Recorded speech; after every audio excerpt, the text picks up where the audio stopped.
Welcome everybody to the Room250 Podcast. One tiny pixel at a time. We all have a room 250. It's that room where creativity happens. I still get nervous. Welcome back everybody to the Room250 Podcast, where creatives sit down, have a conversation, and hopefully inspire current and future designers to crush their creative goals one pixel at a time. I'm one of three hosts, Arturo Peralta. I'm joined by my two best friends, Martin Erosoy Bautista and David Patrick Sly. What's up, gentlemen? How's it going, everyone? Don't forget, please follow us on Instagram, follow us on YouTube, smash that like button, subscribe to our podcast on YouTube and Spotify. And if you do listen on Spotify, please give us 5 stars. It really helps us. And then also, if you're on the TikTok, we have TikTok. Please like all our videos, send them to people. We're trying to boost our social media presence. Send them to people. Send them to people, please. Please send them to your friends and family. Yeah, and for those who are new to our channel, hey, it's been a while, bro. Room250 is that special room in your house where you go down, sit down, and creativity happens. Welcome back. Thank you. Boom. And tonight we have a special guest. We have commercial artist Robert TAGZ1 Perez. Welcome to the show, brother. Welcome. What's up, fella? Let's go. Yeah. Keep it down over there. Keep it down. Welcome to the show. Audience. Welcome to the show. Thanks. I mean, I've been like I said, I've been hyping you up to the guys here and really just giving you kudos, especially like all the Figma stuff that I've been learning. But before we dive into it, we know the rules. What's everybody drinking? It almost looked like you pulled out a banana because it's yellow. Like, so, Oh, it did. Don't be what you gonna do with that banana, bro. All right, so it's not a banana. One of our previous ones is a bottle. Like I said, it was a gift, but it's whiskey, so it's cool. It's called Full Bore, right? It's the shape of a sabo or a giant ass bullet. But I thought it was just flavored whiskey, and just realized that it says peanut butter and jalapeno whiskey, which sounds try it, man. fucking disgusting. Try it. Yeah, I guess so. Do it. We'll see. Well, I pour one. Sly, what are you drinking? all right. Tonight, I have a very interesting one. This one is called Tropical Hideaway, and it is a smoothie style. It is from Bottle Logic Brewing. So here we go. Let's start from here and pull this back a little bit. Nice. Look at this. Well, nice. Okay. I like that. That looks like some like illustration that you would do. Yep. Yeah, I would strive to do this, but I like this little the way they did this sticker imprint here. Cutaway's cool. Die cut. Yeah. Yeah, the die cut. So we'll see, because this is a smoothie style, so it's probably going to be pretty thick. Fruit sour with pineapple, vanilla, and marshmallows. Ooh. Yeah. Try it, man. I'm a little confused over here with this drink. Shit, this just squirted all over me. All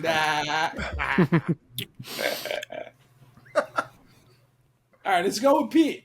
Describe what you're drinking. It's very sweet. It's like almost like a dessert whiskey. I'm not getting any notes of jalapeno. Definitely getting a peanut butter like right away, but I'm like confused because it tastes like a dessert whiskey.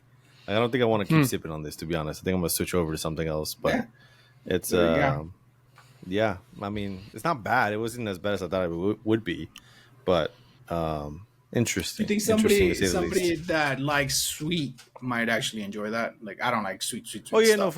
no, for sure. Like I said, I think if it's like maybe after dinner and you want to have like a sweet drink, like a dessert whiskey, this is definitely like want to go. Instead of like going with like a creme brulee or like a cheesecake, you want to get something like this just to enjoy a nightcap. That's actually not bad for that. Nice. How about you, Sly? What are you experiencing over there? Let's see. Well, it is definitely interesting. It's very heavy on the vanilla. Pineapple I don't so much taste, and the marshmallow I don't so much taste, but it does kind of taste like a smoothie, which is really interesting. Hey, man, that's what you paid for. It really coats the mouth, too. It's like, when you're drinking a soda that's heavy in syrup, it's kind of what it feels like. But What would be a soda it heavy again. in syrup? What would be like Mountain Dew? yeah, like I literally had a Mountain Dew today, and it was the same exact feeling. I can tell, bro. I can Nice. tell you Do did. the do. All right. I am drinking Jim Beam pineapple. That's This a is good my one. favorite. Yeah, That's those are Highly dangerous. recommended. Just drop it in with some ice. You don't even taste the alcohol. So You know what? yeah, I love it. This is perfect for like for your coffee, like a Bailey's, but in your coffee, like Oh, what do they call them? Hot toddies? Irish, Right. yeah, hot toddy or Irish coffee. Yeah, that's where yeah, that you should shit try that. B. belongs. Try it with your coffee Yeah, tomorrow. tomorrow. You're right. Tomorrow, Yeah, my coffee. tomorrow, That's all. definitely. Hair of the 9 dog, a.m., like, I feel good, man. I feel good. All right, Robert, What you what are you got, drinking? Robert? What you got? What you drinking? I got an old fave, Pabst Blue Ribbon. Nice. Okay. PBR. Yeah. Classic. The Attack Peter version. Let's see if we can get a light on Let's it. see. Attack Peter. Attack Peter. It's an Oh, Attack illustrator Peter. I actually found.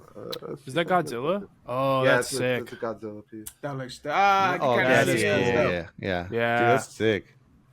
Nice. Is that the ones that they do for the competition? Don't they do like a yearly competition, label competition? They do, but this is actually he got a full campaign. He did a lot of the monsters. So there's Godzilla, okay, cool. there's Mothra, there's a few others. Like a Halloween awesome. kind of edition. I don't know. I'm not exactly sure what it was. It's been out for a little over a month now. So, Okay. Nice. but I Well- just saw that they have a shirt drop today for it. So Okay. Ooh. Nice. Nice. Yeah. Well, cheers, everybody, to a good episode. Salud. Cheers. Salud. Salud. Don't get too drunk. Yeah, I can only have like one of these things. It's not my jam. Like when I want alcohol, I want alcohol. You know, this is morning alcohol. I want afternoon alcohol. So like a 151. Oh, here we go. Let me share this real quick. What is it? I pulled it up real quick. What he was talking about, and this looks Thanks. sick. I was This literally series. looking for I it. kind of want to get them. Yeah. Got the that's Mothra, the sick. Godzilla, Bruh, those are Mechagodzilla. sick. Yeah. Can you zoom in a little bit more? Yeah. Wait. How do? No. I don't think so. Double It's click, all good. shift It's all good. plus. You can see them. They're dope. Yeah. No, that's sick, dude. Slow scroll. Sick. Well, good shit. Yeah. Good shit. All right, Robert, just to warm up before we jump into it, I'm going to shoot off a variety of questions here, just answer off the hip. Nothing crazy. Some of them might make sense. Some of them might not make sense, but let's get a minute timer right now. Sly would be my timer. Actually, no, it would be, who's my scribe? Yeah, Martin. I got Martin this. will get a Okay. 1 minute Yeah. timer. And you ready, Martin? Count down. Boom. Tacos or sushi? Tacos. Transformers or Teenage Mutant Ninja Turtles? Ooh, TMNT. All right. Photoshop or Illustrator? Both. Yeah, both. Okay. Both, Xbox or PlayStation? PlayStation head. There we go. Let's go. Mechanical pencil or wooden pencil? Wooden. Oh, nice. Did you ever have to play those little? Digital illustration or traditional? Oh, geez. Both. I like aspects of both, really. Okay. And I think you should Nice. learn both, to be honest with you. So. Okay. Yeah, Yeah. no, I agree. Mac or PC? God, I run both, but Mac is more reliable. Polo shirt or T-shirt? T-shirt. Sandals or sneakers? Lately, chunkless. Oh, man. Martin is on board with that. Boom. And Love that is that, bro. all. That is good it. shit, Good man. job. Good shit. All right, man. So we did our beer highlight here. And so as we jump into it here, Roberts, one of the big questions we're kind of switching up with you. Based purely on your design talent, style, and knowledge, what fictional character would best represent you as a designer? Wolverine. Oh, Nice. okay. That's good now one. we have Yeah. now we have a foundation of Little how berserker. badass you are right now. Like that's Yeah. that's pretty cool. That's pretty cool. Okay, all right. So I mean, let's kick it off. Let's start from the beginning, man. Like what interested you in design? Like what got you started in this field?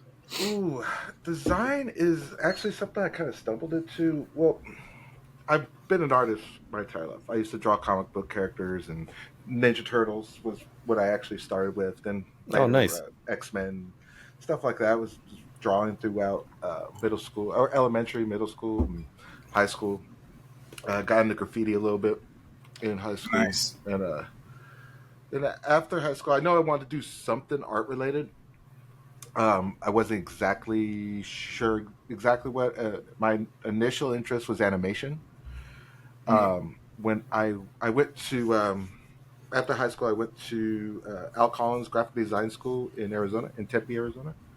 Okay. And the whole program, everything starts in graphic design, and then you could branch out later to another specific if you wanted to, or you could stay with graphic design. I ended up staying in graphic design.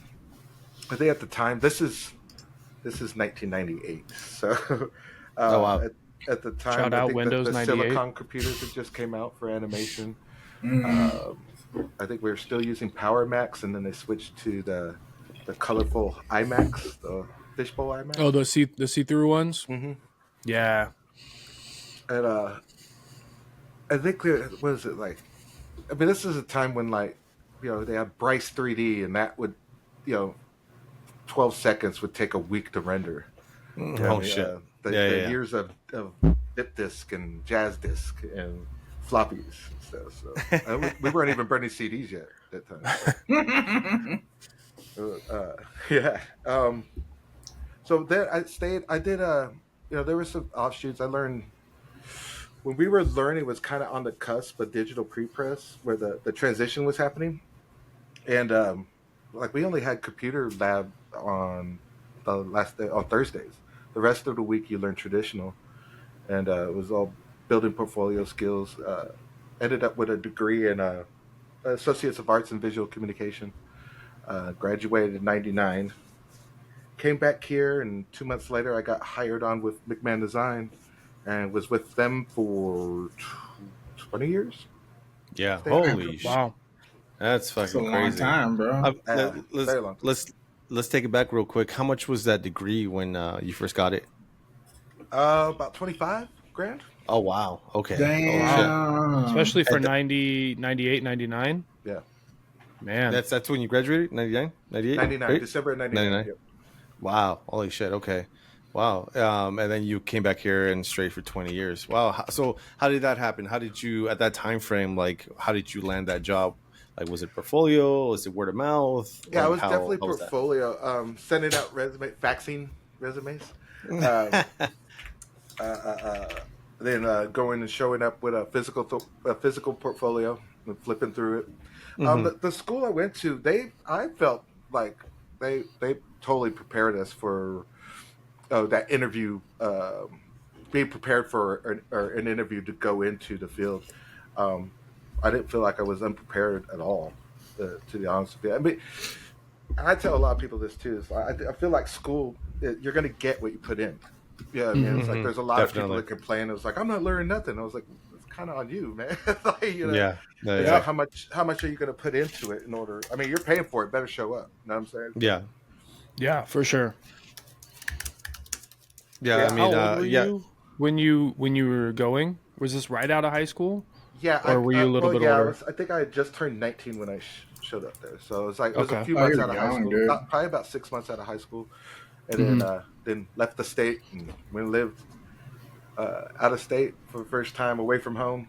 Definitely an experience. I think that's a big part too. I would recommend that to any young kid in high school. Is like, get out of the house, go learn yourself. Because it's scary. It's definitely scary, but you're gonna learn to fend for your own at that point. You know what I mean? But don't get me wrong, I was still getting money from home. But You still got to have some connection. Yeah. I mean, that's part of life, right? That's what your parents are supposed to do, or loved ones too. Like, hey, we'll help you out. So, yeah. But it's also like the life lessons of it too. I mean, I totally agree on that. Go leave home for a few years and you appreciate certain things for sure. Absolutely. So I learned that shit in the Army big time. I learned to appreciate my mom's cooking. because that shit fucking sucked. But Yeah. anyways, back on topic here. So you go through school, you get your degree. It costs you about $25,000 back in '99. That's a huge difference. We talk about it often. Where my degree was $100K. I think Sly, you were a little bit below that, right? And No, I'm above that. I was like 125. oh shit, yeah. And then 100 and some change for sure. I was at like 109, 110. Yeah, it's definitely got pricier. I wanted to go to the Art Institute in San Francisco, but no way I could afford that. So, yeah. Do you remember how much it was at that time frame? I think for 4 years it was like $400,000 or $450,000. What? No San way. Francisco. It was something crazy. 400? Yeah, it was insane. I think it was like 100 something a year type shit. It was crazy. That's crazy, dude. Dude, that's a fucking If I dog. remember correctly. I mean, yeah, it was definitely expensive. So. Let's look it up. It's like completely probably way off. wrong. It was probably like 125 for the whole 4 years. It's like, I was gonna say because I'm looking up. It was $62,000. See, way too expensive for me. I have an inflation calculator, and 125,000 in '99 is 250 today. So 400,000 back then is Maybe like I might be wrong. That was guys. It was 25. 750. I don't doubt it in San Francisco, though. Yeah, that's what I'm saying. Cost of living. I think that was everything included too. So it'd be like your housing and everything else. So. Yeah, that makes sense. Gotcha. Okay, yeah. Then with housing, definitely over 150,000 for sure. Yeah. I would guesstimate. But cool. So then, you get to here, you present your portfolio. So tell us, like, how did those 20 years go? Like, that's a very long time to be there. That's really crazy. I've been thinking about that a lot. It's like, why did I stay so long? I didn't know anything about business, money, anything. When I started my career, anything for me that was something stable. It was like one of the few stable things in my life was my job, and gotcha. So that it was a loyalty thing. Like I come from, being in different crews and stuff, where coming up as loyalty is everything, and so dealing with that, it was like there were other companies that would call and try to steal me away because I changed the game. I don't want to sound like I have a big ass ego. But in a way, I kind of changed the game in advertising here in Vegas and started trends. And there are people copying what I was doing and from other agencies and stuff. And there would be agencies that would call my job and try to steal me away too during that during the early 2000s.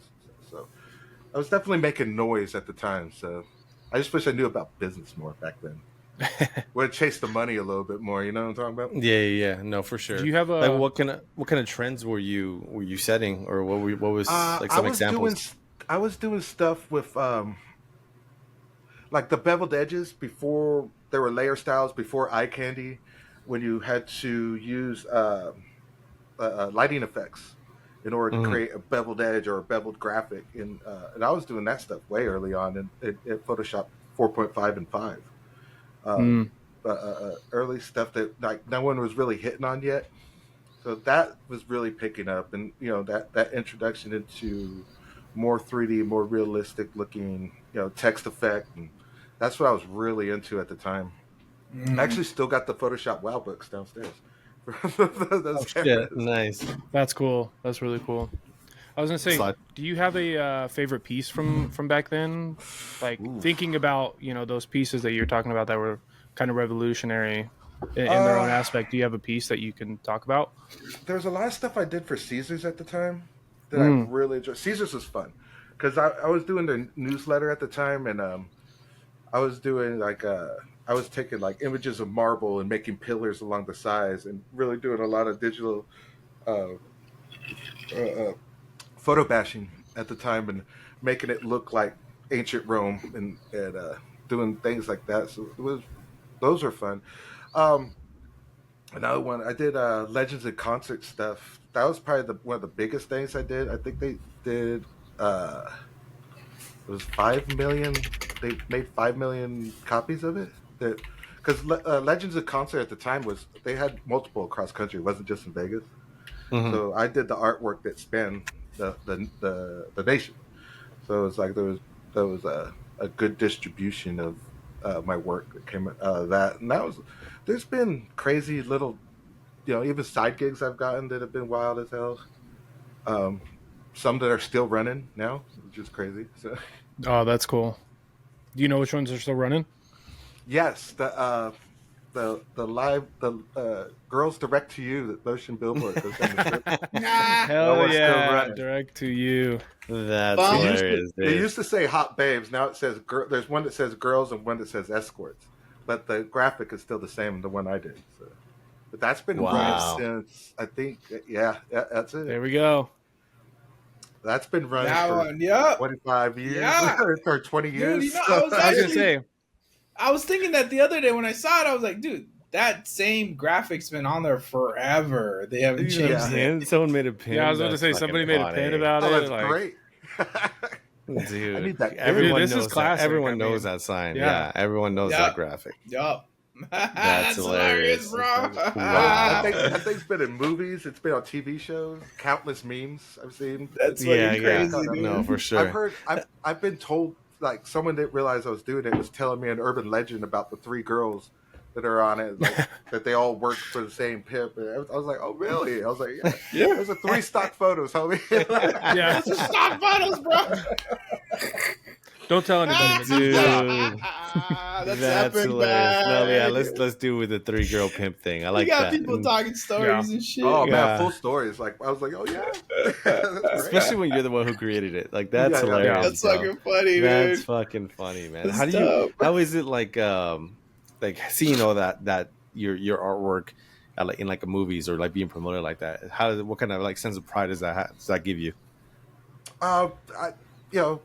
I always it's so weird that the things that happen in life. I'm always like, dude, life's crazy, man. Like just the odd things that happen or come around. It's like when you stay grinding and you stay doing things, opportunities come up and just random stuff, and it's that art life. It's just just makes you smile. It's like, yep, I did that. Nice. So again, like going back to like 20 years, that's a lot time frame to be there. So did you just start off as like a junior and just kind of moved all the way up to art director? Or that's can you pretty much walk how us it through was. that process? I started off as entry level, and I was doing production, and then I remember when I got handed creative, and I was like, oh yeah, that was exciting. I mean, that job was everything I wanted coming out of school. I got my own office, I got my own business card. I was like, I'm set, made it, totally made it. Yeah. I was happy as hell, and doing stuff because we were a small graphics house. And I'm happy it was like that because we did work for a lot of the different casinos at the time. I was doing a lot of strip work in the early 2000s. I think I even did I know I touched Tropicana at one point because I have the logo still. But, I got all really? the logos Okay. from everywhere we've done. Yeah. I have my logo vault from every place I've worked. I've always jacked their keep 'em? logo vault. Yeah, and keep all that stuff.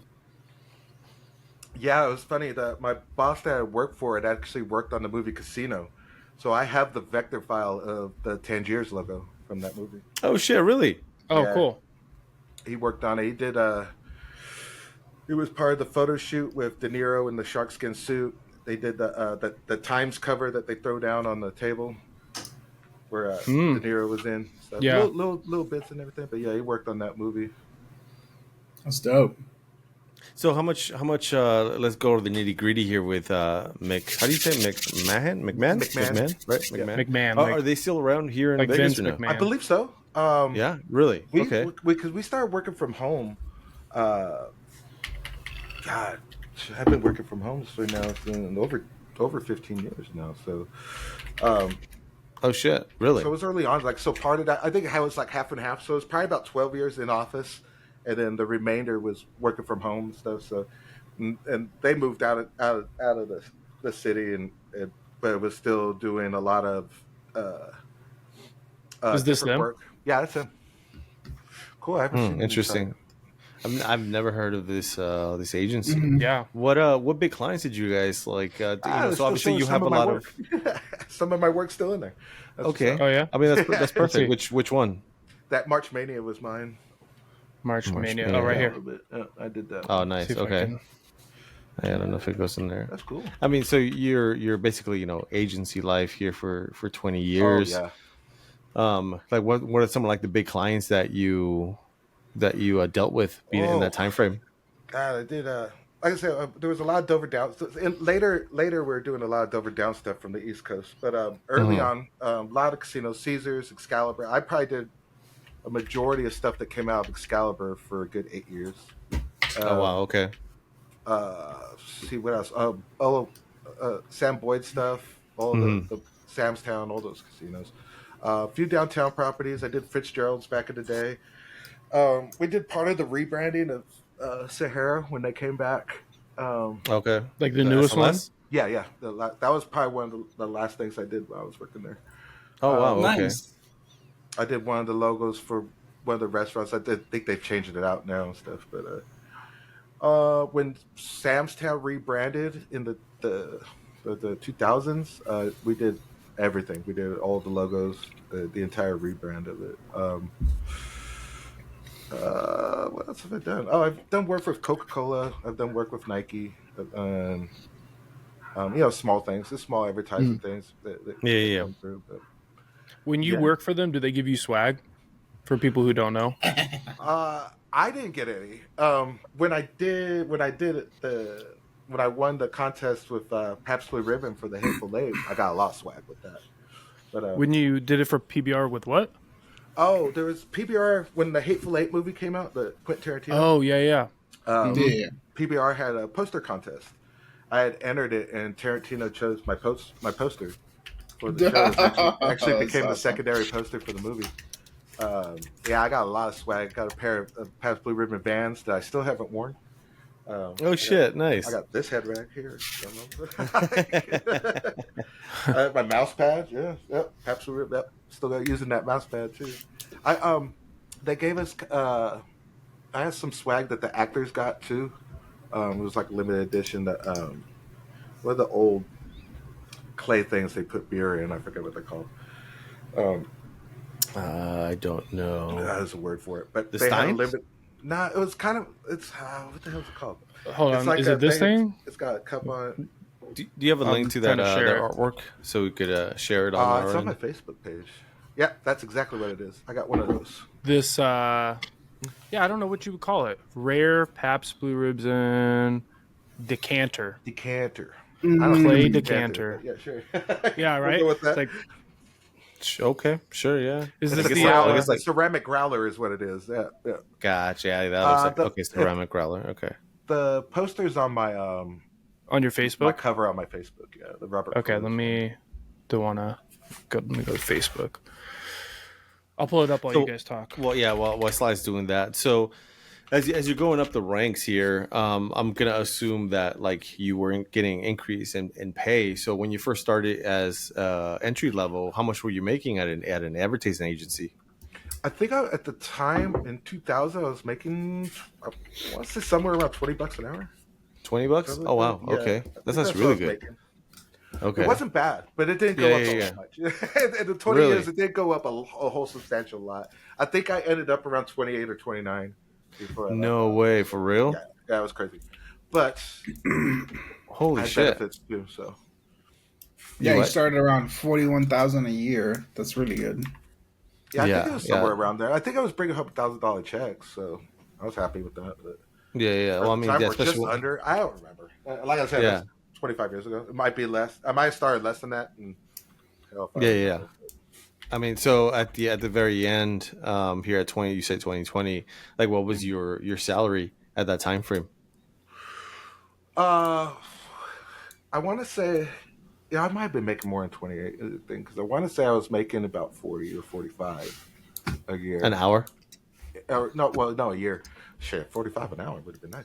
I don't think I was ever making that much. It might have been in the 30s I was making, like an hour, but don't exactly remember. I'd have to look up a stub. I gotcha. Find a check stub. Do you feel that that agency was, and obviously we're not here to badmouth them if you're not comfortable with that, but like, do you feel like they were paying you what you were worth and like all the experience and work that you were doing there? Do you feel like Wolverine was being paid for at McMahon? Did they have rights to Wolverine? Thinking back, I was like, damn, it's like I should have been making more. But at the time, I was also getting benefits. I got in financial troubles a couple times, and they bailed me out. You know what I mean? It was like it was really a family oriented thing. They did look out for me. I never talked down about anything. You know what I mean? It was like I learned a lot, and I learned a shit ton. You know what I mean? It's like so. The owner was my mentor. For years. So. I see. No, okay. It was really felt more like family. Everything, like I said, it was a comfortable position. It was steady. You know what I mean? It was like I was grinding away, and it wasn't really a want to go and explore other things because I was doing so many different things there anyway and learning. So it wasn't like I had to want to go and do it. And plus, I was freelancing at the time too. I was doing side gigs plus the 9 to 5. So there was a lot of I was. Always. What would you say your balance was of side gigs to like work? So if you're doing 9 to 5, how much of your side work is taking up your time? I'll probably pretty regularly do another 4 to 5 hours after, so roughly 12-hour days.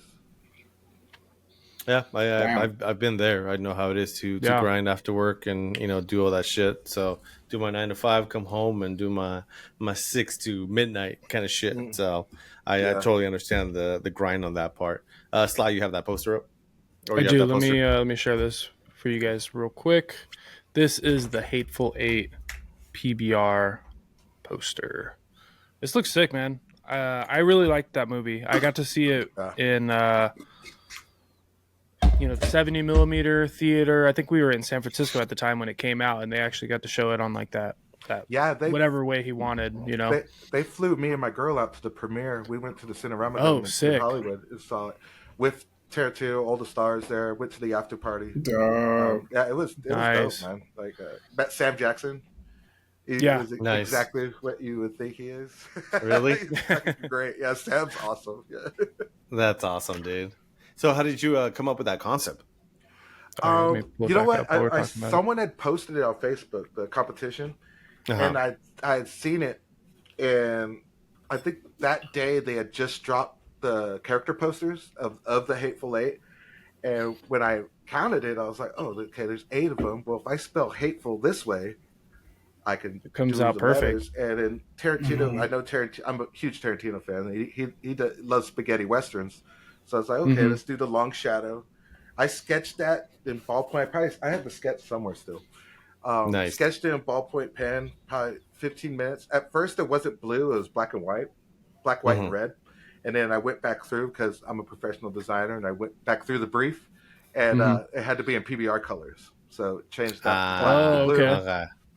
And I think I was the third person to enter, forgot all about it. And when I got the phone call, I thought someone was bullshitting me. I didn't believe it. I didn't believe it till they sent me the plane tickets. So I was like, oh, okay. Oh, shit. Damn, that's cool. That's freaking sick. That's awesome, man. How long did it take you to do this, if you can recall? That's probably about 25 minutes. Nice. Oh, you only spent 25 minutes on it? From start to finish? That's after. Yeah. No, I was going to say, that's probably after, right? No, after you're doing all your sketches? I literally did it within a half hour, the entire thing. It was the first thought I had, sketched it out real quick, did a quick Illustrator with the pencil and Illustrator around a loose, because I wanted it to stay kind of jagged, so I did a loose outline, silhouette of each one, and it's one of those jobs where you see it in your head right away, and you're like, yeah, nothing. You know what I mean? It's like, gotcha. So with these people, did they have like promotional stuff they gave you? Yeah, they had just dropped the character posters of each one. Those what those silhouettes are from. And that's all we had to go by. I think there was the teaser trailer out. That's all they had. So if you see way back in the background on the left, there's the shack is back there. The little shack is right there. I see. Yeah. Okay. Yeah. Right up in here. Nice, good shit. Yeah, it's the man. little details too, man. That's sick. Yeah, it was fun. I can't find the original, the actual working file. I have like working files of almost everything I've ever done, and that one I cannot find. I don't know if it's on a computer where the motherboard died. I mean, I still got the towers. I can rip out the hard drives and look, but yeah, like, but that image I had it. I think that was the submitted one. I think it was in my Dropbox, so that's the only reason I had a file of it. Oh wow, So okay. That was still in my Dropbox. So I was like, oh, thank God I have something of it. Yeah, no, for sure. Did you? Oh, okay, now that's pretty sick. So being at an advertising agency for 20 years, I'm sure you worked like hand in hand with a lot of like talented people and people coming in. Yeah. So what did you see like doing design and being to the art director level, especially in an agency for 20 years? Like, what trends did you see like changing and like evolving in design and in our industry, how things get marketed? Like, what big changes like did you notice throughout that time frame? Well, I noticed that Vegas got a lot more sterile. As far as like sexuality in advertising. Okay. Mm-hmm. Compared to like 90s to now, there's no explicit nudity anymore like there used to be. There's no Not girls, really girls, nudity, girls. but yeah, they would play a lot more and really, really do some edgy design to where you don't see a lot of that as much anymore. If at all. Yeah, very like true. I remember one of my favorite billboards ever was Dre's After Hours, where there was a billboard of just a bartender with Evian bottles behind him pouring water. I was like, if you're in the rave scene, you know exactly what that's about. I was like, and that was for an after hour spot. This was crazy. Could you elaborate? Because I don't understand the reference. Molly. I see. Those are they only want water. Yeah. Yeah, only want water. It was for an after hour spot. So, which was gotcha. Okay. For the uninitiated. Back in the day, kids. Yeah. No, I remember Dre's, but I'd never done Molly. So, okay. Well, that's interesting. Yeah. Maybe you should. Well, I mean, Vegas has really changed, think about ever since. Definitely more family oriented nowadays, than what it was back way back in the day. So it's all about bringing the family now. And I see that, because it's like, okay, you go to Vegas and the kids are just on the side right there. Just all your parents are fucking gambling. It's like, how can you get, more money out of the families? I can see them. 90s Vegas, which is Florida, because, we had the amusement parks in the 90s. We had the MGM Scream Park. We had, Wet Wild on the Strip. We had, the Adventure Dome. So there was a lot of really family oriented. That was the birth of Excalibur and the roller coaster through the Aladdin. That was crazy. The one at Sahara, we had there was a lot of attractions for kids. That's why I said that's when I was a teenager. So I grew up in the best era to be a kid in Vegas. But there was still that amount of sexuality. They had the cards where the dudes are handing it to you as you go by. I mean, the ground's covered in half naked chicks. Are they still out there? It was wild times, man. Are they still hot? I would say someone passes stuff out. Not as much anymore. I haven't walked the strip in a I while. saw like one or two. It was in you physically saw them? Yeah, we went on the strip a couple months ago. I saw like one because she was trying to I give it to me. And I was like, Monday night, I didn't see not one. Not like it used to be. It was fight night though, so there was a bunch of people. It was before the Canelo fight. So I just saw one. I remember. If you still hit the strip about 3-4 in the morning, you see a lot. You see a lot of stuff that's going on. Yeah. I haven't seen the strip at 3 a.m. in like fucking 7 years. I'm good. It's been a minute on that shit. Yeah, I think that's behind me now. I was super excited to be on the strip. To be honest, I was like, oh, but In my young days, I was. I mean, just like anyone growing up here, you have access to the full city. So, bro, we used to stay out till fucking 5 a.m. I The know. strip is dope. Too many guys. And you come down with your homies and you guys go drinking and walk the strip. Back then, have adventures. Now it's like, if you told me like hit me at the strip at 11, I'd be like, nah, bro. Did you move that to 8?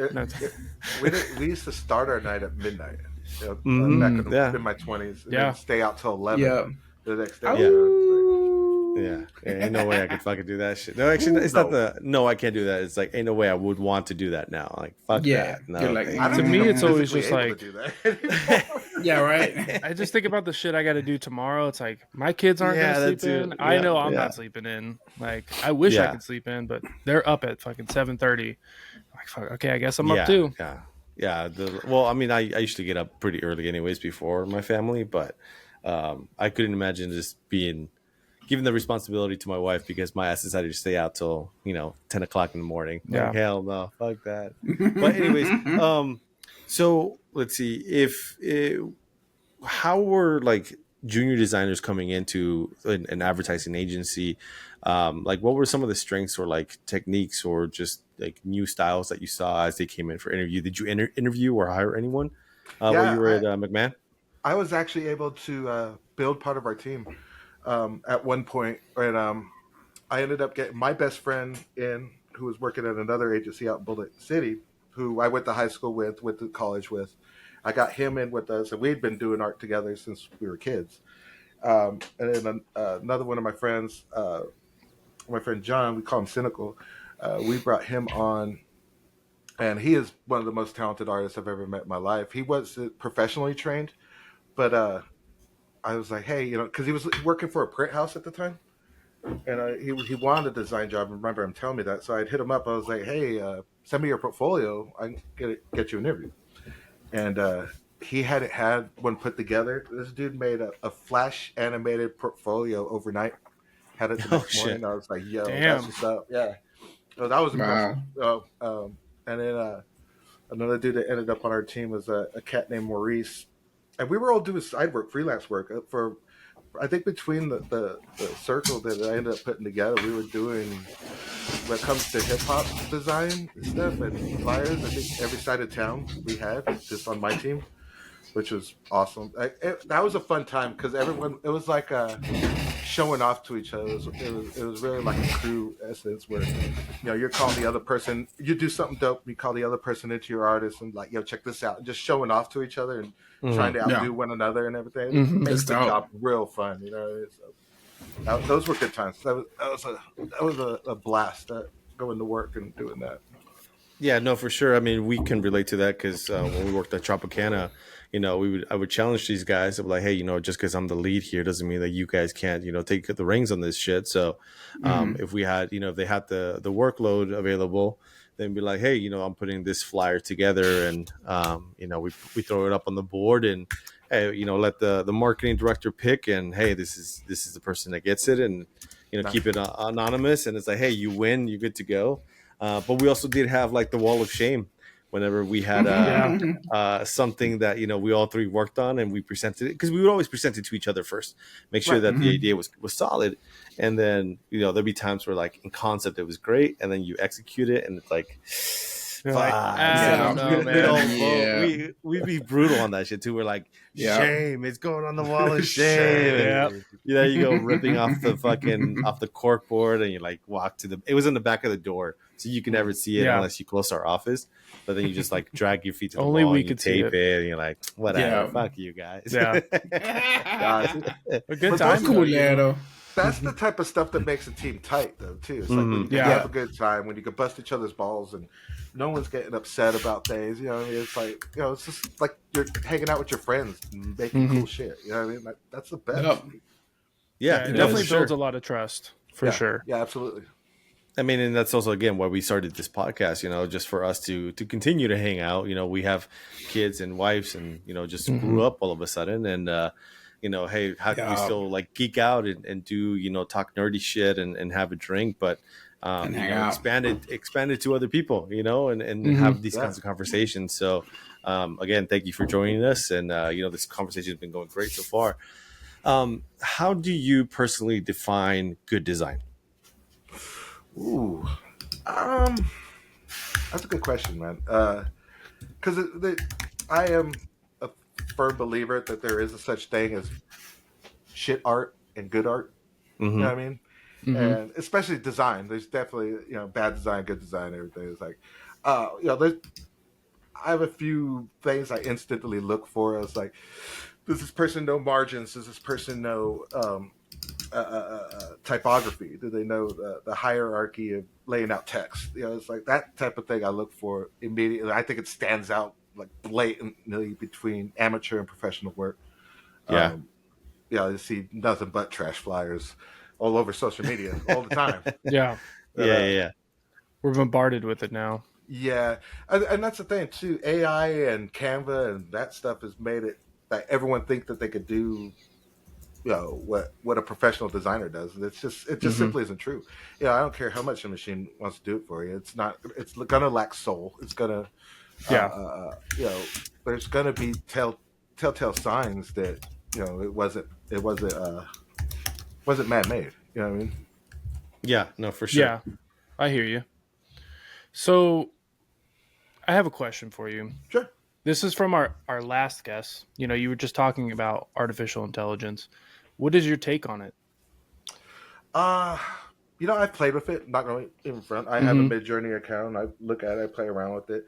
I mainly have one because I have freelance clients that have asked for it. But honestly, as far as like brainstorming and getting concepts out or coming up with concepts really fast. It definitely helps speed that up. I'm not a big believer of like using that and then into a final piece or anything, but as far as getting ideas, yeah. As far as getting ideas and jumpstart in your brain, especially if you're we used to do the same thing looking through magazines. It's really no different to that. It's like I don't think I don't think it should be being put forth as like this is my art. It's like and making money off of it like that. Not really. You know what I mean? I don't really feel that too much. It's like straight doing AI and printing it and being like buy my piece. Like it's not that I don't really not too cool with. But as far as technology to help you get there faster, I mean even like generative AI in Photoshop. It's absolutely amazing. It's like, we used to have like, if you wanted to expand a photo, we had to spend 4 hours painting that stuff in. Yeah, for sure. Yeah. Pulling little samples from here and fading and how many times I've repainted parking lots and had to take some, oh man, like, right. Well, you had to paint it in with the airbrush tool. You know what I'm saying? Yeah. Dude, that was like my first gig. Not even a tablet with a mouse. So. Yeah. That was my first gig. Like the first place I got hired, they were like, hey, you're going to be doing photo retouches and we're going to be making you expand the things for the advertising. I'm like, shit, man, this is where I'm cutting my teeth because I have to like figure out how to do all this before generative fill and like having the computer do all that work. I mean, there was a little bit of it back then, but now it's like a whole different level versus when I was first doing it. I mean, it's like, you just took. I mean, I'm like, I get paid hourly. You just took 4 hours to pay. Like, thanks, Adobe. But true. But now you can be like, I have the experience. Yeah, I know honestly, what to look for. I think it's like anything.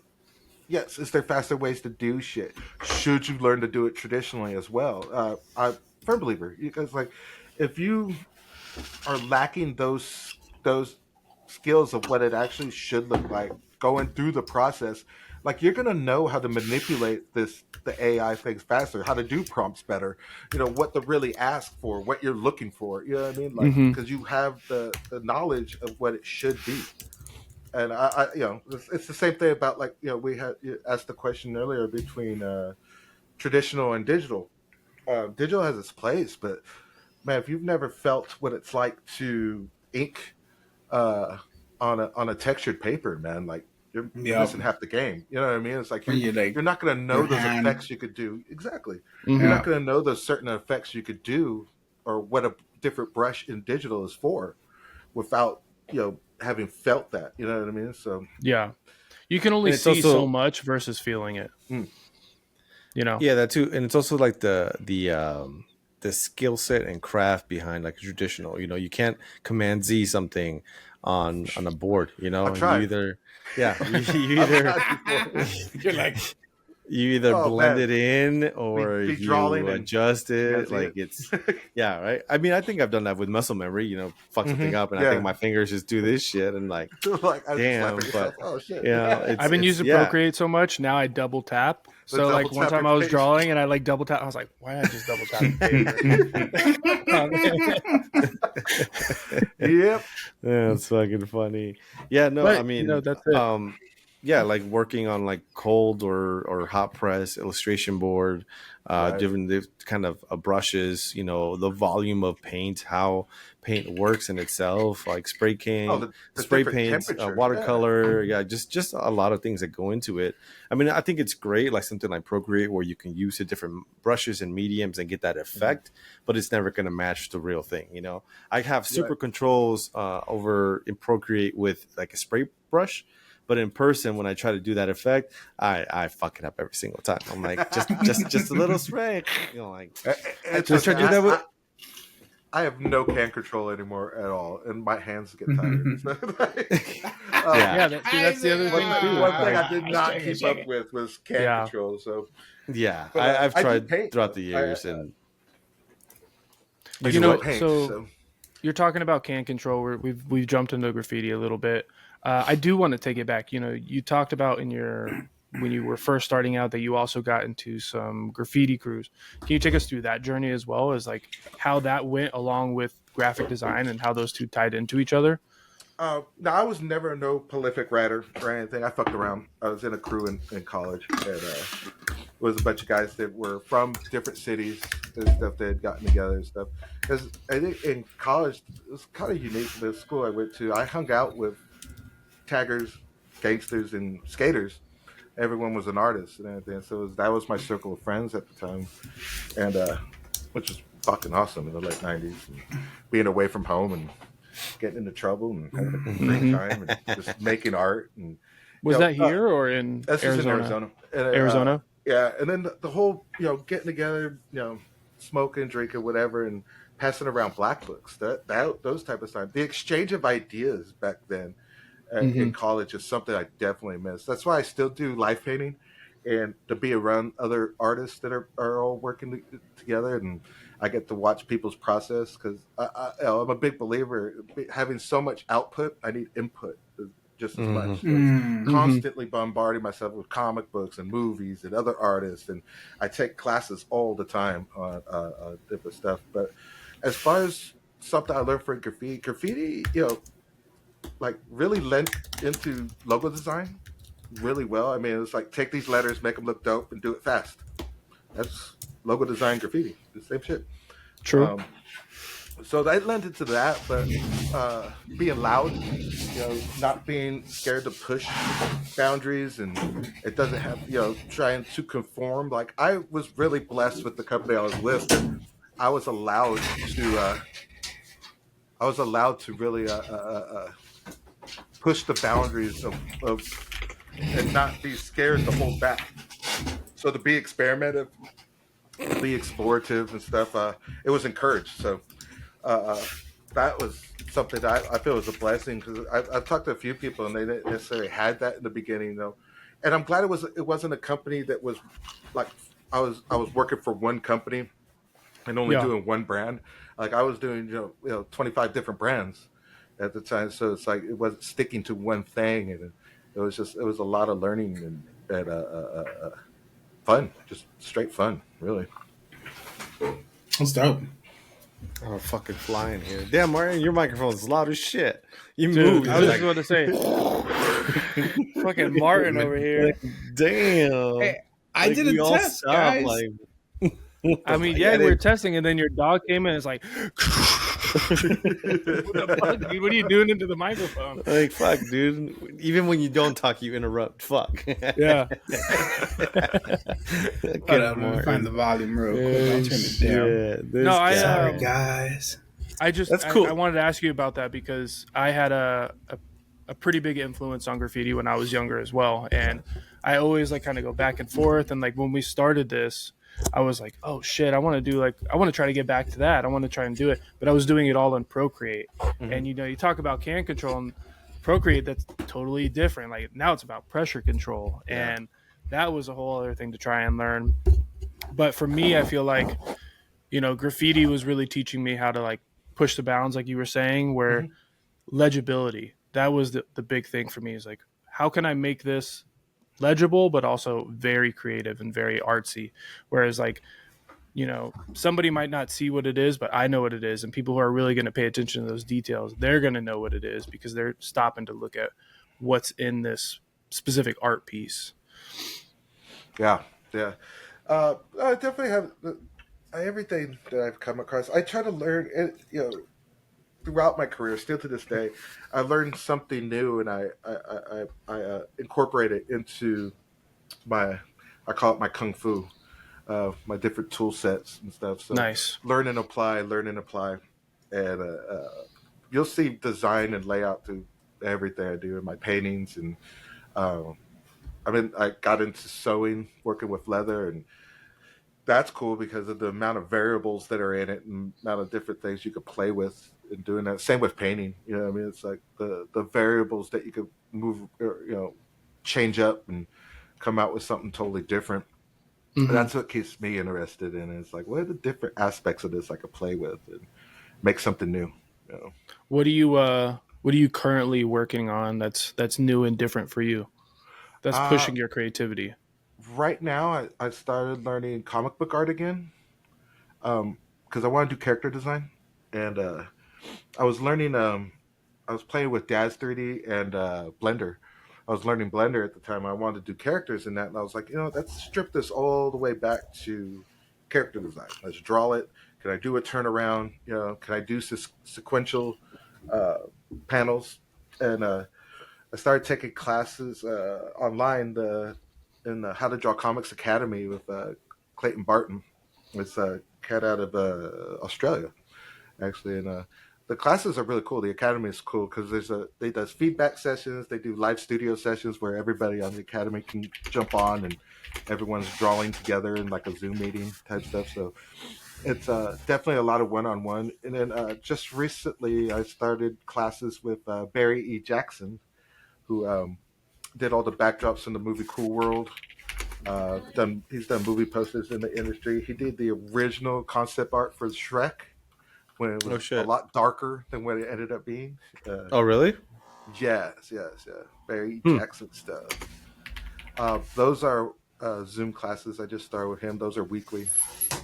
Definitely getting some new insights. Oh yeah, I've seen this recently coming back around on social media, like the original one versus what it came out to right now. Much more, I guess, friendly is what you would say versus this. Yeah, they definitely went kid friendly. His was more the darky, gloomy stuff. Mm-hmm. I prefer, but I'm not a kid either. So.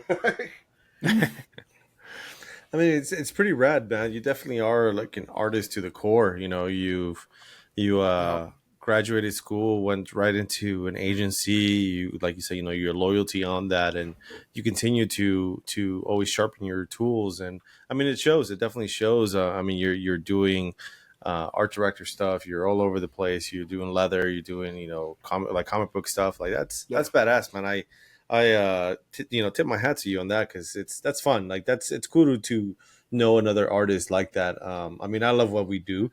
To be honest, before I had kids, myself and Martin were roommates, and I come home and I just freaking eat, and then I go back on my computer and I want to try something that I saw on YouTube or try an illustration. Or I still trace to this day on like different artists' like illustrations too. I could see like the base foundation of like where did they start? How do they do this?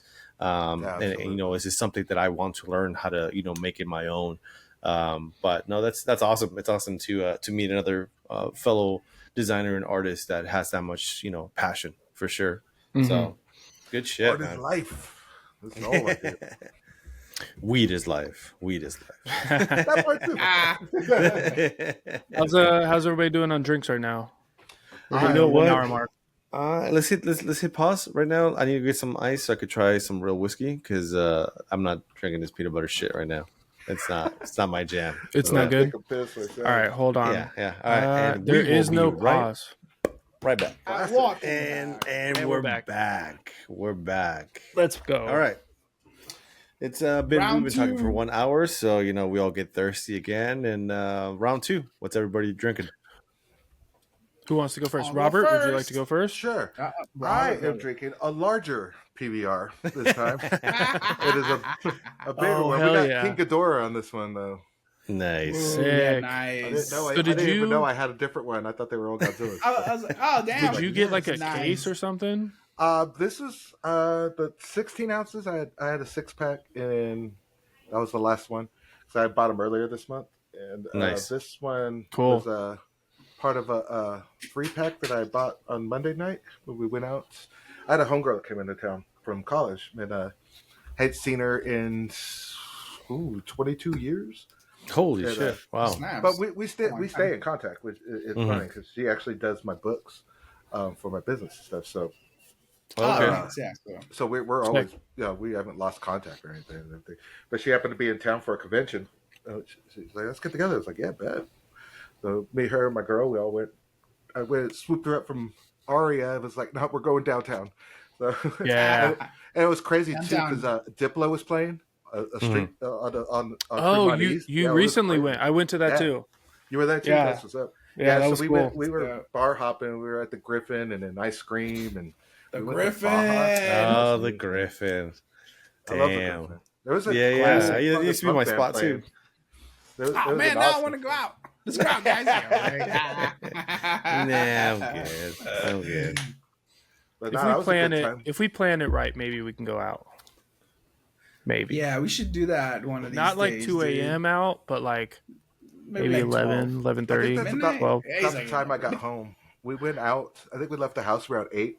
Then got home around 2. So Tuesday was kind of rough, but we made it through. Did it anyway. Nice. Nice.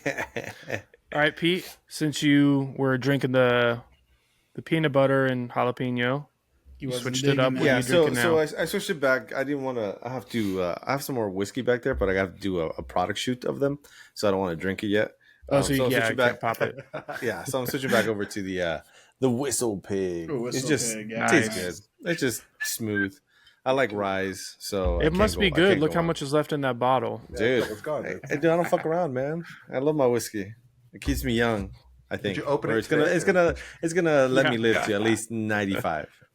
There you go. Like an Martin? embalming fluid. Yeah. I'm going with a classic Blue Moon. Blue. Okay, Nice. Belgian Crave 'em white. every Okay. once in a while, you know. Blue Moons, that's a good beer. Cheers. Yeah, All right. good shit. I'm keeping with Bottle Logic. I got 2 of them, but this one's a little bit different. This one is called Hanamachi Yuzu. So this What'd you is, call me? I think it's pretty cool.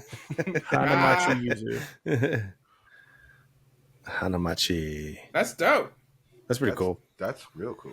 That's sick, dude. That right there. Bottle Logic comes with the sickest designs. I love all of their can designs.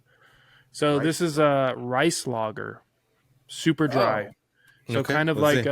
an Asahi, however you say it. Asahi. I was like Asahi, Aussie, like an Australian person. like an Aussie. Wouldn't Talking that, to Jacob here with Aussie. Talking about that fruit, right? I wonder if that'd be good for sake bombs. Yeah, maybe. Rice Let's see. lager. Let's see. Don't swoosh it. Don't be a Martin. It's really refreshing. It probably would be really good with a sake bomb. You know, it says yuzu on here for the yuzu lemon.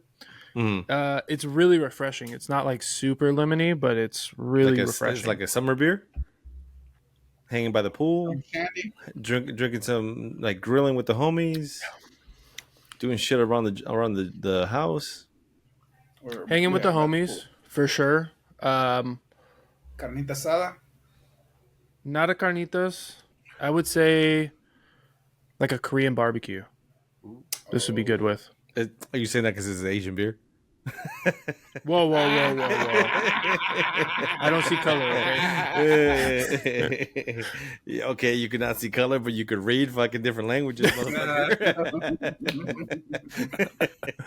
Shit. No, I think it would be good with Korean barbecue because he said carne asada, and when I think carne asada, I always just go straight to Modelo. Pacifico. Like that's Yeah, Pacifico Modelo, Nah. Victoria. Modelo. Yeah, Modelo yeah, for me I is like- like I like The only one. Pacifico with Mexican food. If I'm Yeah. eating with beer, yeah, Pacifico for sure. Yeah, Pacifico, Victoria too. I love Victoria. Same thing. It's pretty close to Victoria's Pacifico. good. Yeah. But, so let's jump ahead. So is there a reason you left McMahon agency? COVID. Like I most plan of on us. leaving at 20 years. That was the plan that I had in my head. COVID made it easy. I'm one of the ones where it's like COVID was one of the best things that happened to me.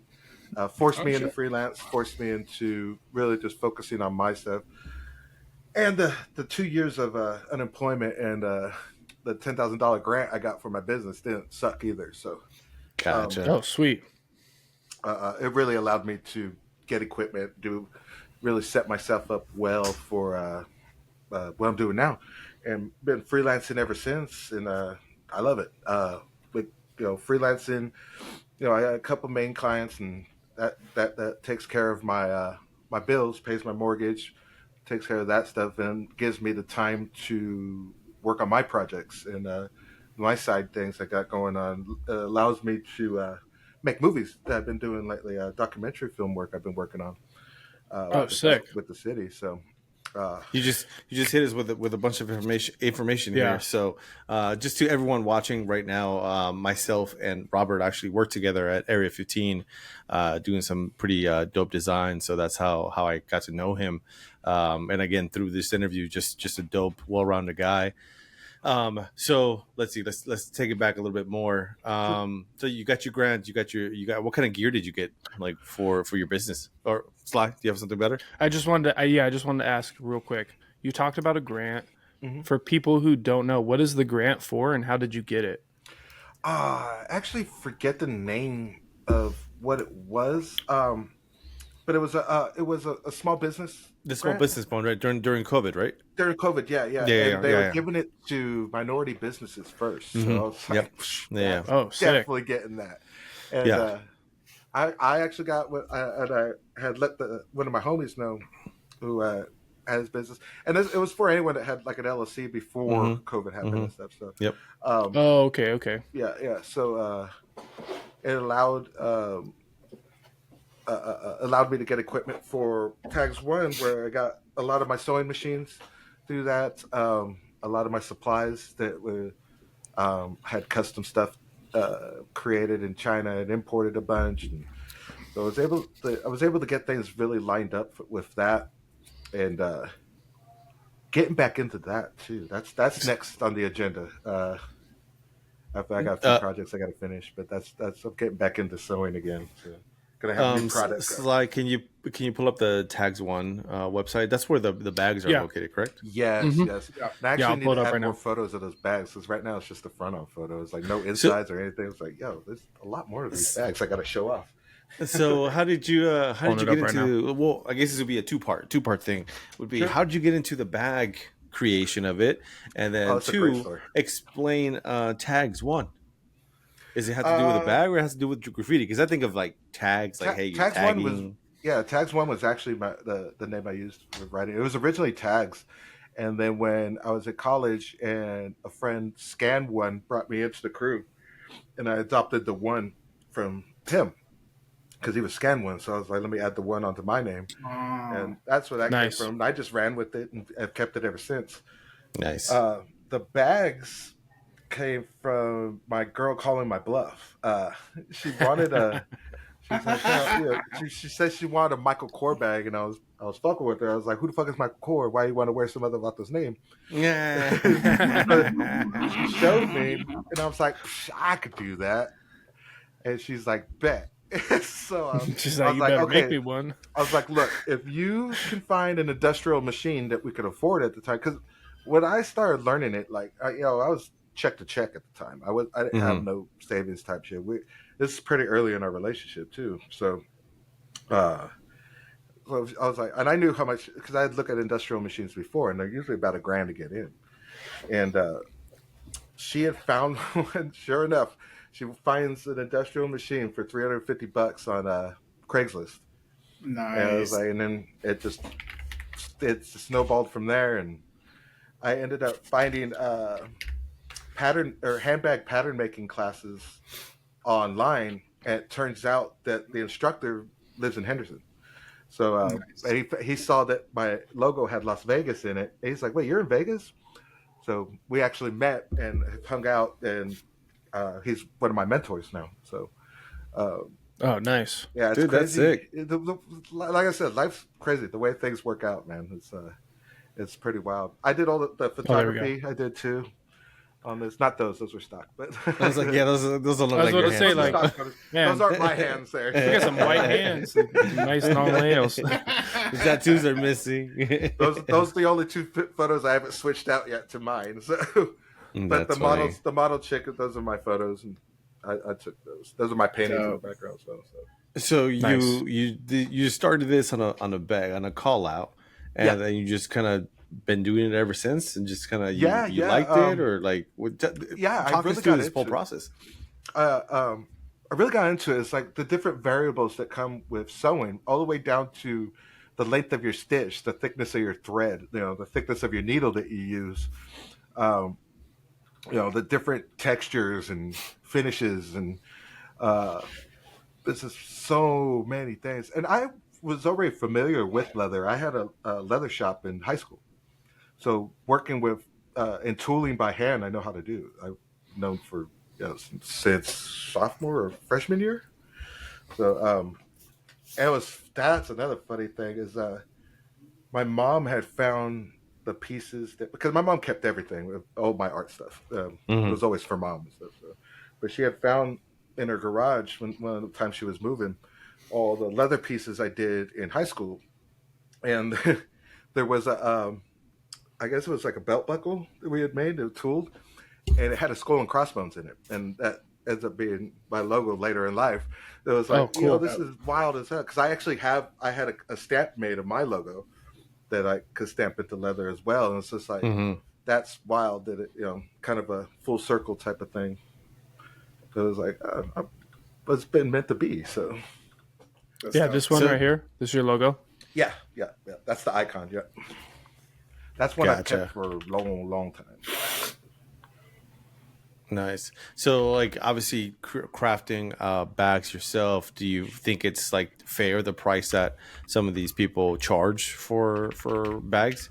Oof. I could be brutally honest here. Louis Vuitton are trash. I'll tell everyone now. Like I could see where they cut corners. It's mass-produced stuff. You know what I mean? There's obviously corners, guys. But their zippers are trash. They don't finish. They use a lot of edge painting, where it's just where they cut it and then paint the edge. My bags, but that's saving you, quarter of an inch to a half inch of leather on each panel. You know what I mean? That adds up Because you don't have there's to a lot fold of it waste over. in leather. You know what I mean? Especially when you're doing fine products, because if you're using natural hides, there's scars and bite marks in the hide. You know what I mean? You got to cut around that stuff. So there's a lot of waste when it comes to leather. So anything you're saving, over a quarter inch on, 12 panels on a bag, that adds up when you get into thousands and thousands of bags. That's a lot of money. And so I get it why, but there's and the liners aren't great on them. It's like they cut a lot of corners and stuff. So, that's anything mass produced. It's gonna things that are handmade are gonna be beyond. Are way, your way bags made to order? No, I don't make to order. Oh God, no. Making when you're adding customization, you got to keep a lot of supplies. And so you need different colors of leather. So when you focus in on just your brand and a certain amount, I could only get that way. I keep my costs down by only getting the specific leathers I need for that series instead of having all the different variants. You know what I mean? So if someone wants I want a blue one, and it's like, you know what I mean? It's like. Gotcha. It's like, and when it comes to I don't like taking commissions and paintings either too much. I will every now and then, but if it's a friend or a memorial piece, I take those on a lot. But I do enough for for clients through design. Then it gets into my artisan work. I was like, nah, this is mine. Yeah, it's my brand. Okay. That's rad, man. That's super cool. Definitely respectful on that. Especially, it has nothing to do, like everything else. It's just like, hey, this is my piece. This is me. So that's pretty freaking rad, man. Has there ever been like a failure or a setback that shaped you more to something like more successful? I think it was either 2 or 3 months into my career, I made a $10,000 mistake. I thought I was going to spend a job on that one. Let's dive into that. Okay, yeah, let's see. It was simple. It was a typo. It was a piece for Excalibur. It was an invite. And titties. Oops. Said $10,000 instead of $100. But yeah, it was a typo, and something I didn't catch. It had gone through all the channels. No one caught it, and of course, it comes back on the designer. You know what I mean? So I know. Isn't that bullshit when it's man. You have everybody looking at it? Like the other day that happened at work, and it's like activity just was missing an eye, and it's like I looked at it, 5 other people looked at it, and they're like, yeah, your designer is the one who fucked up. And it's like, dude, we all read it. We all take the mistake. Yeah. We all need to own up to it. Yeah, of course not. But if you're a low man on the totem pole, you're fucked. You know what I mean? Yeah. Shit rolls downhill. You know that. Gotta protect the team. Absolutely. So what was the typo? Man. Again, 25 years ago. I forget. It was a simple word, but it was on an invite. And it was so it was like done on premium paper type, custom dye on it and everything. So all that had to be redone, and they redid it. So what happened? Yeah, the company had to eat it. So. Oh shit! Yeah, damn. I thought for sure I was going to lose my job. But what did they tell you? Do you remember? So when did do you remember how that meeting? Yeah. How'd that meeting go? Do you remember? I remember getting yelled at for. I got heat for it for sure. I felt terrible. You know what I mean? It's like, but that's one of those things, man. It's like I rarely have a typo. You know what I mean? If I do, it's like I usually, it's one of those days now. It's like I read my shit like 3 times. I go through it and stuff. You know what I mean? It's like, it still happens. You know what I mean? It still happens. Yep. But, no, it still happens, man. I remember I was doing when I was at Vegas Prime. I was doing an update on our copy, and the editor said to fix something on the headline, but I just copied and paste. I didn't do it how I usually do. And it was the adjusted headline with his comment underneath it. I didn't even fucking pay attention to it. I just copy paste. He went through it again. He trusted me. I was the art director, and I was like, I'm fucking good. I don't fuck that shit up. And then when I was what was I reviewing? I forgot what I was reviewing. And sorry, it was the high-res version. I was uploading it to the website, and then I go through it and I see the headline and I see whatever the fuck it said, and I'm like, oh my god, no fucking way. And I go back to the print file and I go to that page and it's right there, and I'm like, I'm fucked. I'm fucking calling the printer. Oh my god, please can we reprint this? Well, no, they had already printed. They printed it. It was like 3 days later that I caught it. Oh no. Yeah. Oh, so you were archiving it. You saw it when you were archiving it. It was going up. It was going live and ready to go. But at Vegas Prime, we were a skeleton crew, So I was doing all the fucking shit for the department and my department, and then the editor was taking care of his shit and the publisher too. But we all missed it. All 3 of us missed it. It's we called the printer, and they're like, it's already been printed. We're gonna bring it to you next week, and we're like, fuck, man. And then luckily we didn't have a partnership with that casino property. Plus that comedian was unknown, so it didn't really matter. But the headline did kind of match a little bit, So whatever. The publisher was like, hey, look, man, it's gonna happen again. We fuck up here and there. Just try to be diligent as possible. And it actually happened again. Maybe 6 issues later, I had a 2 W's or a single W in a paragraph. Yeah, that fucked up, and I was like, fuck. Fix the digital version, and that's all I could do. I've had days where, it's upload to, for Area 15 where we upload the files, and I always check the link to make sure it's linked up right. And I've caught stuff 5 times where I had to see something when I went and checked the link, and it's like, damn it, fix that, put it again. Damn it, like 5 in a row. Like, what's wrong with me? Why didn't I catch it? Yeah. I hate it when I export shit and I look at the export stuff and I'm like, fuck, man, 3 of these things aren't centered. Like, what the fuck was I doing? And I go back in there and it's not even centered. I'm like, why the fuck did I even say this is good? Like, this shit's not, it's all fucking, what the fuck, like, man? how did I miss that? Like, no, exactly. Fuck. It happens, bro. You're just jamming and it happens and you don't catch it.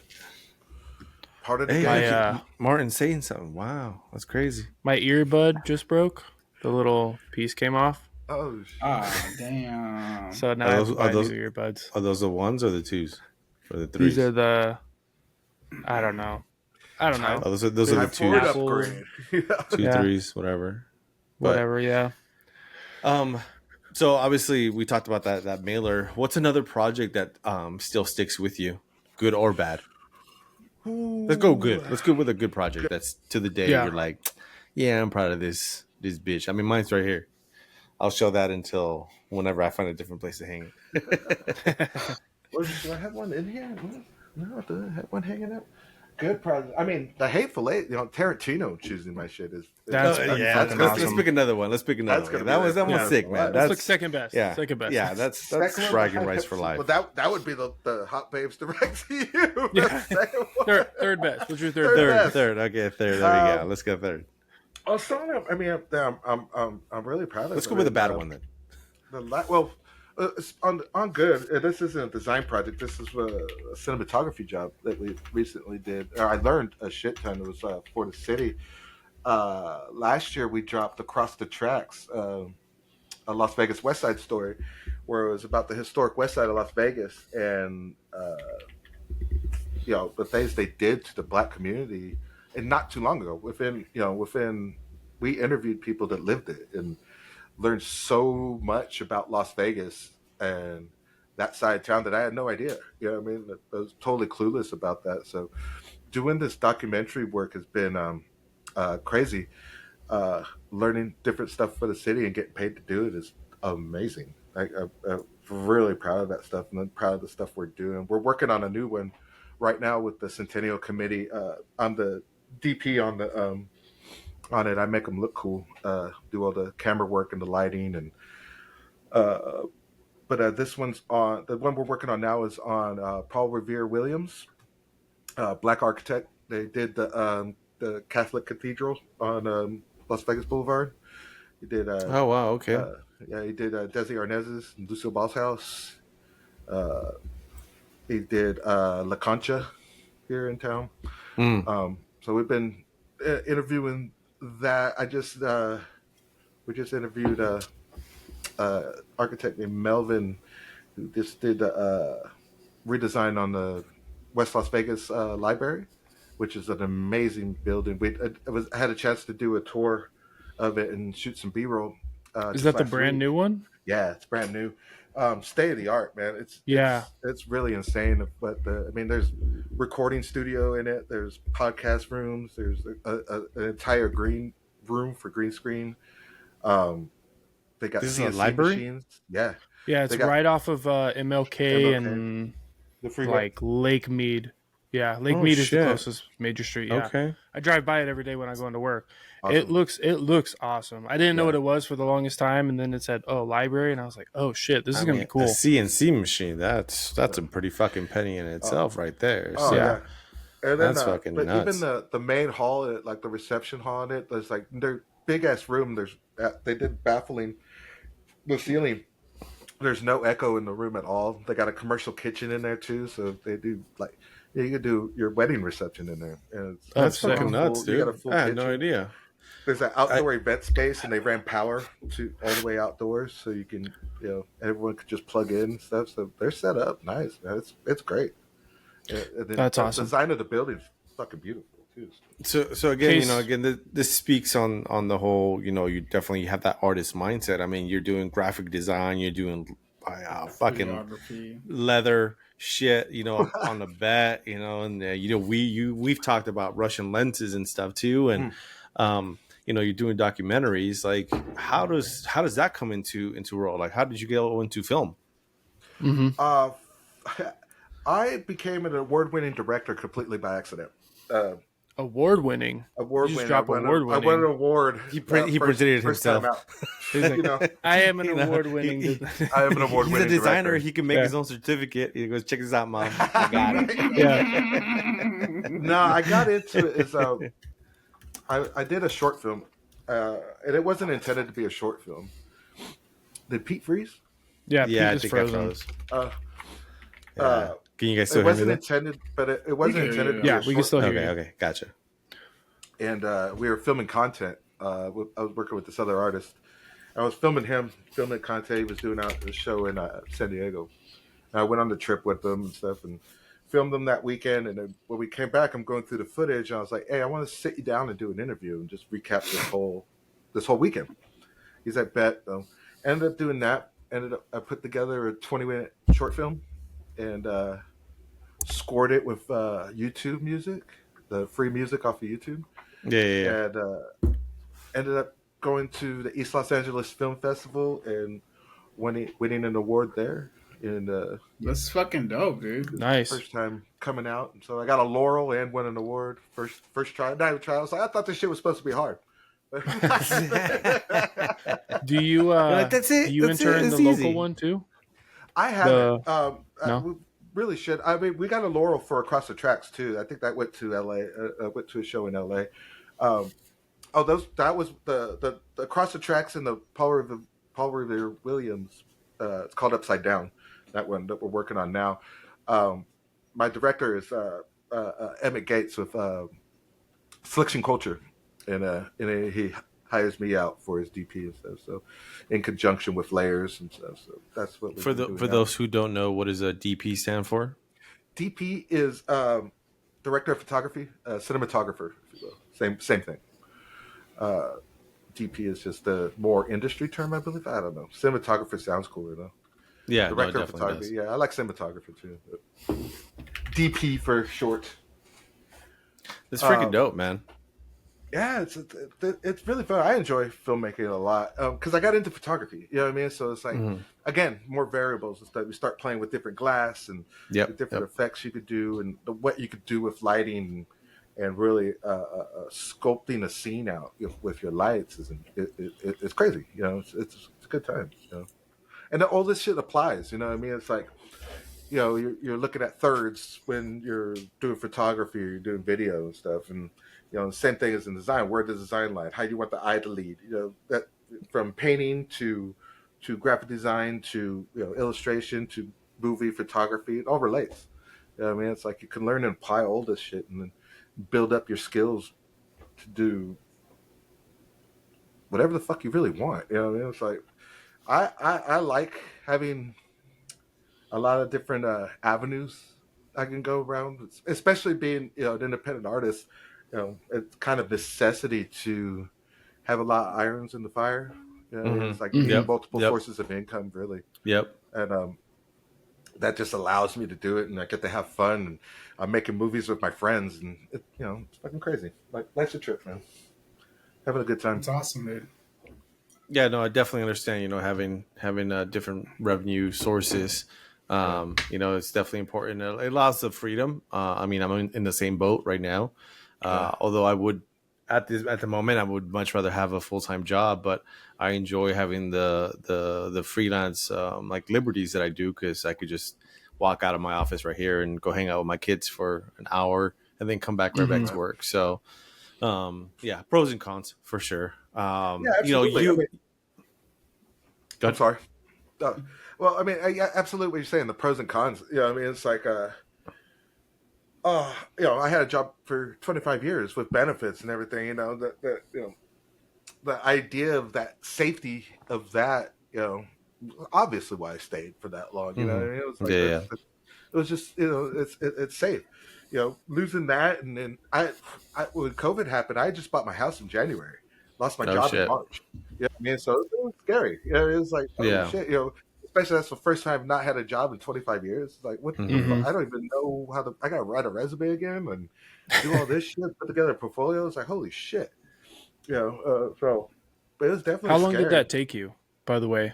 When you were do a portfolio? Yeah, to do a new portfolio, new resume. Like for people who are just starting out, like how long did it take you to get that back up and running? Because you had one before, right? Day or two, yeah. Like, I don't know, a day or two. I just sat down and did it. Okay. Sit down and focus. And just sit down and do it. Yeah. It was that, and then it was like, okay, so I had to learn to write an artist statement and that stuff too. So I did have the artist and stuff too. So, do you believe in cover letters? Yeah, for a lot of companies, I think it's important, especially now. You got to find any way to stand out now, because with how easy it is to submit resumes now and everything, and like the little tricks you were able to do before is like when there were physical resumes, you could put them in a red folder, and chances are they're going to pick that one up first, type shit.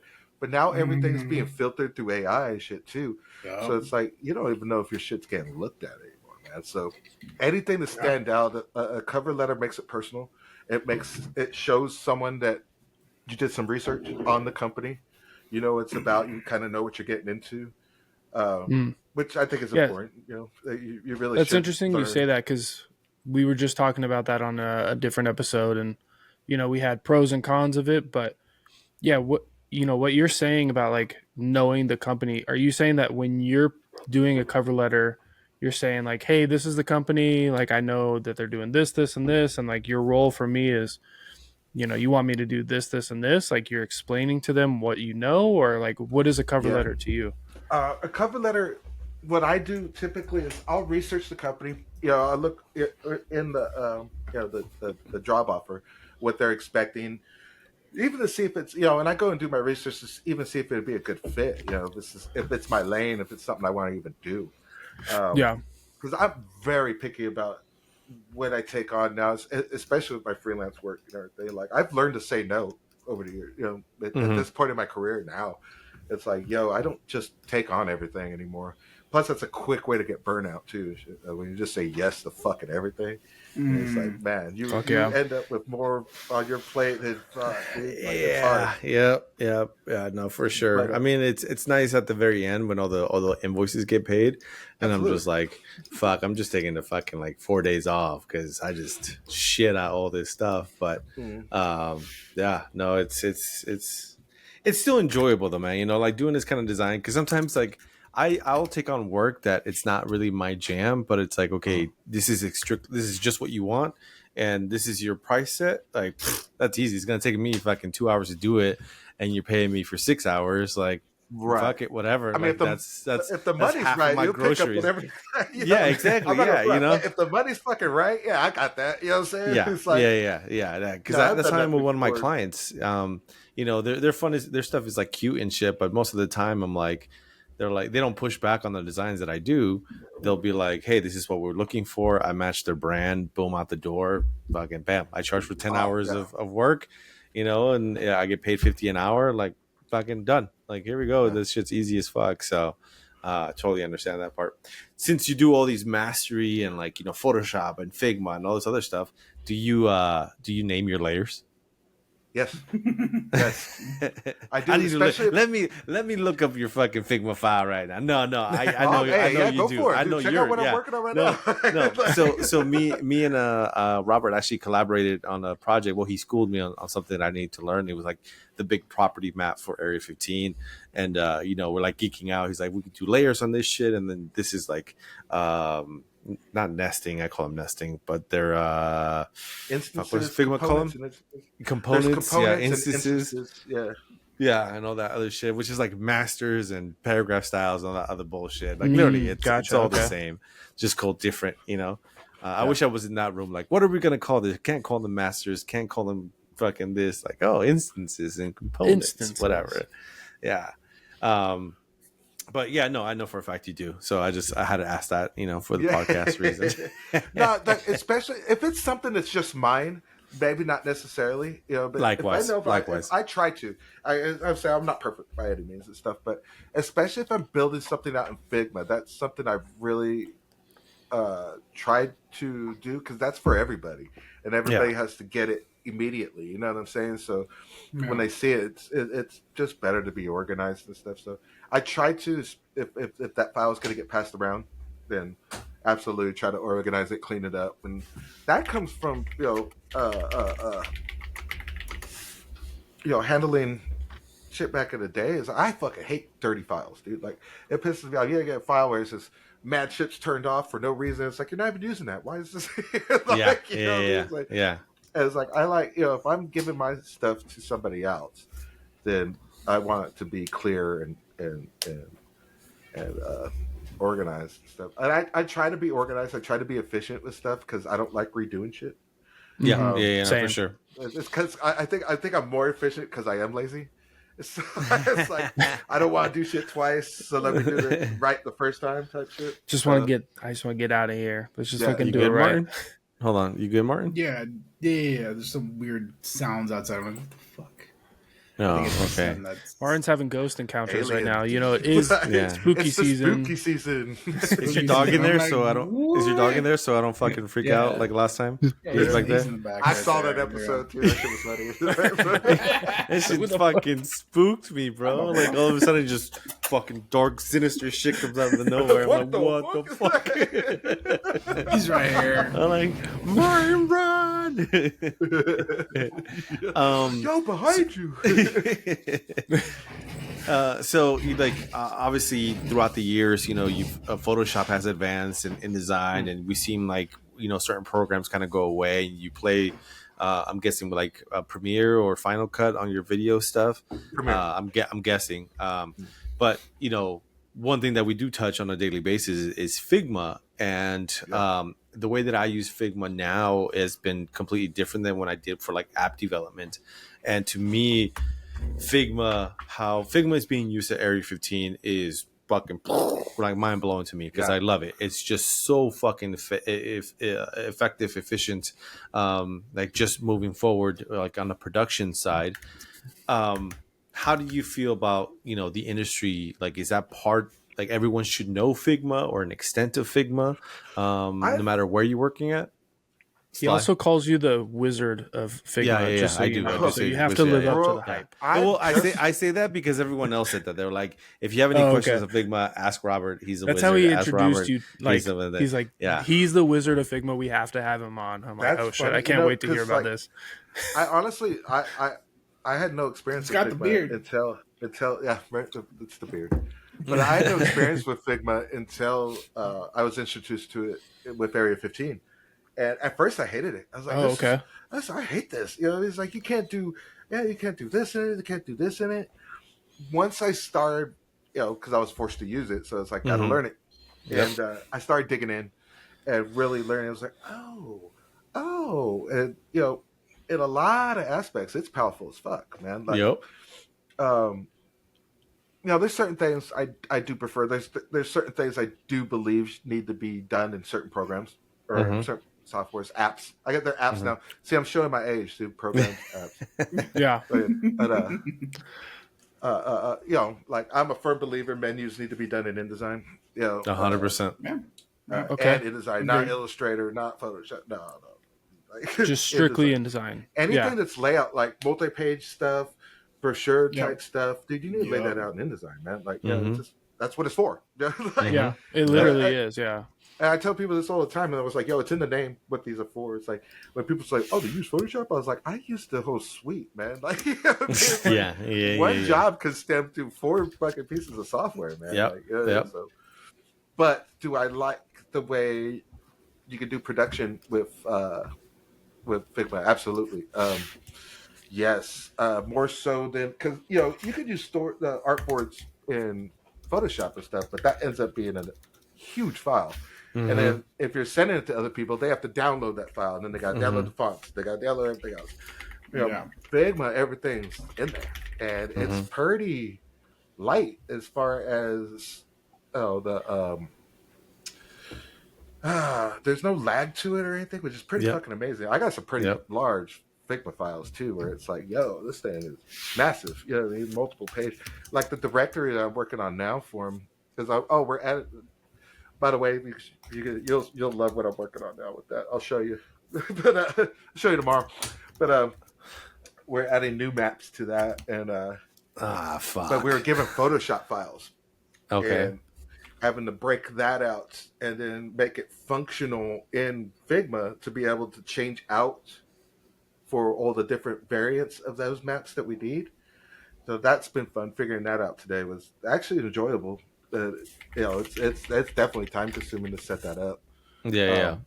But once it's set up, it's going to be like snap to make changes and stuff. So, and that's the thing too. It's like I got into it. It's like, okay, how can you make this easier for someone, because we're doing stuff that's not necessarily, maybe someone from marketing might pick up and make a quick change on it, and they don't know design, they don't know different things, so you have to make it as simple as fuck for somebody else.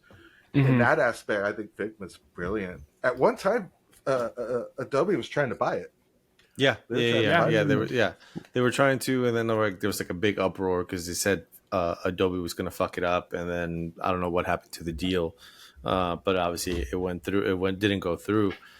And like I was telling these guys, because Sly works in newspaper, and Martin's full-time freelancer like myself right now.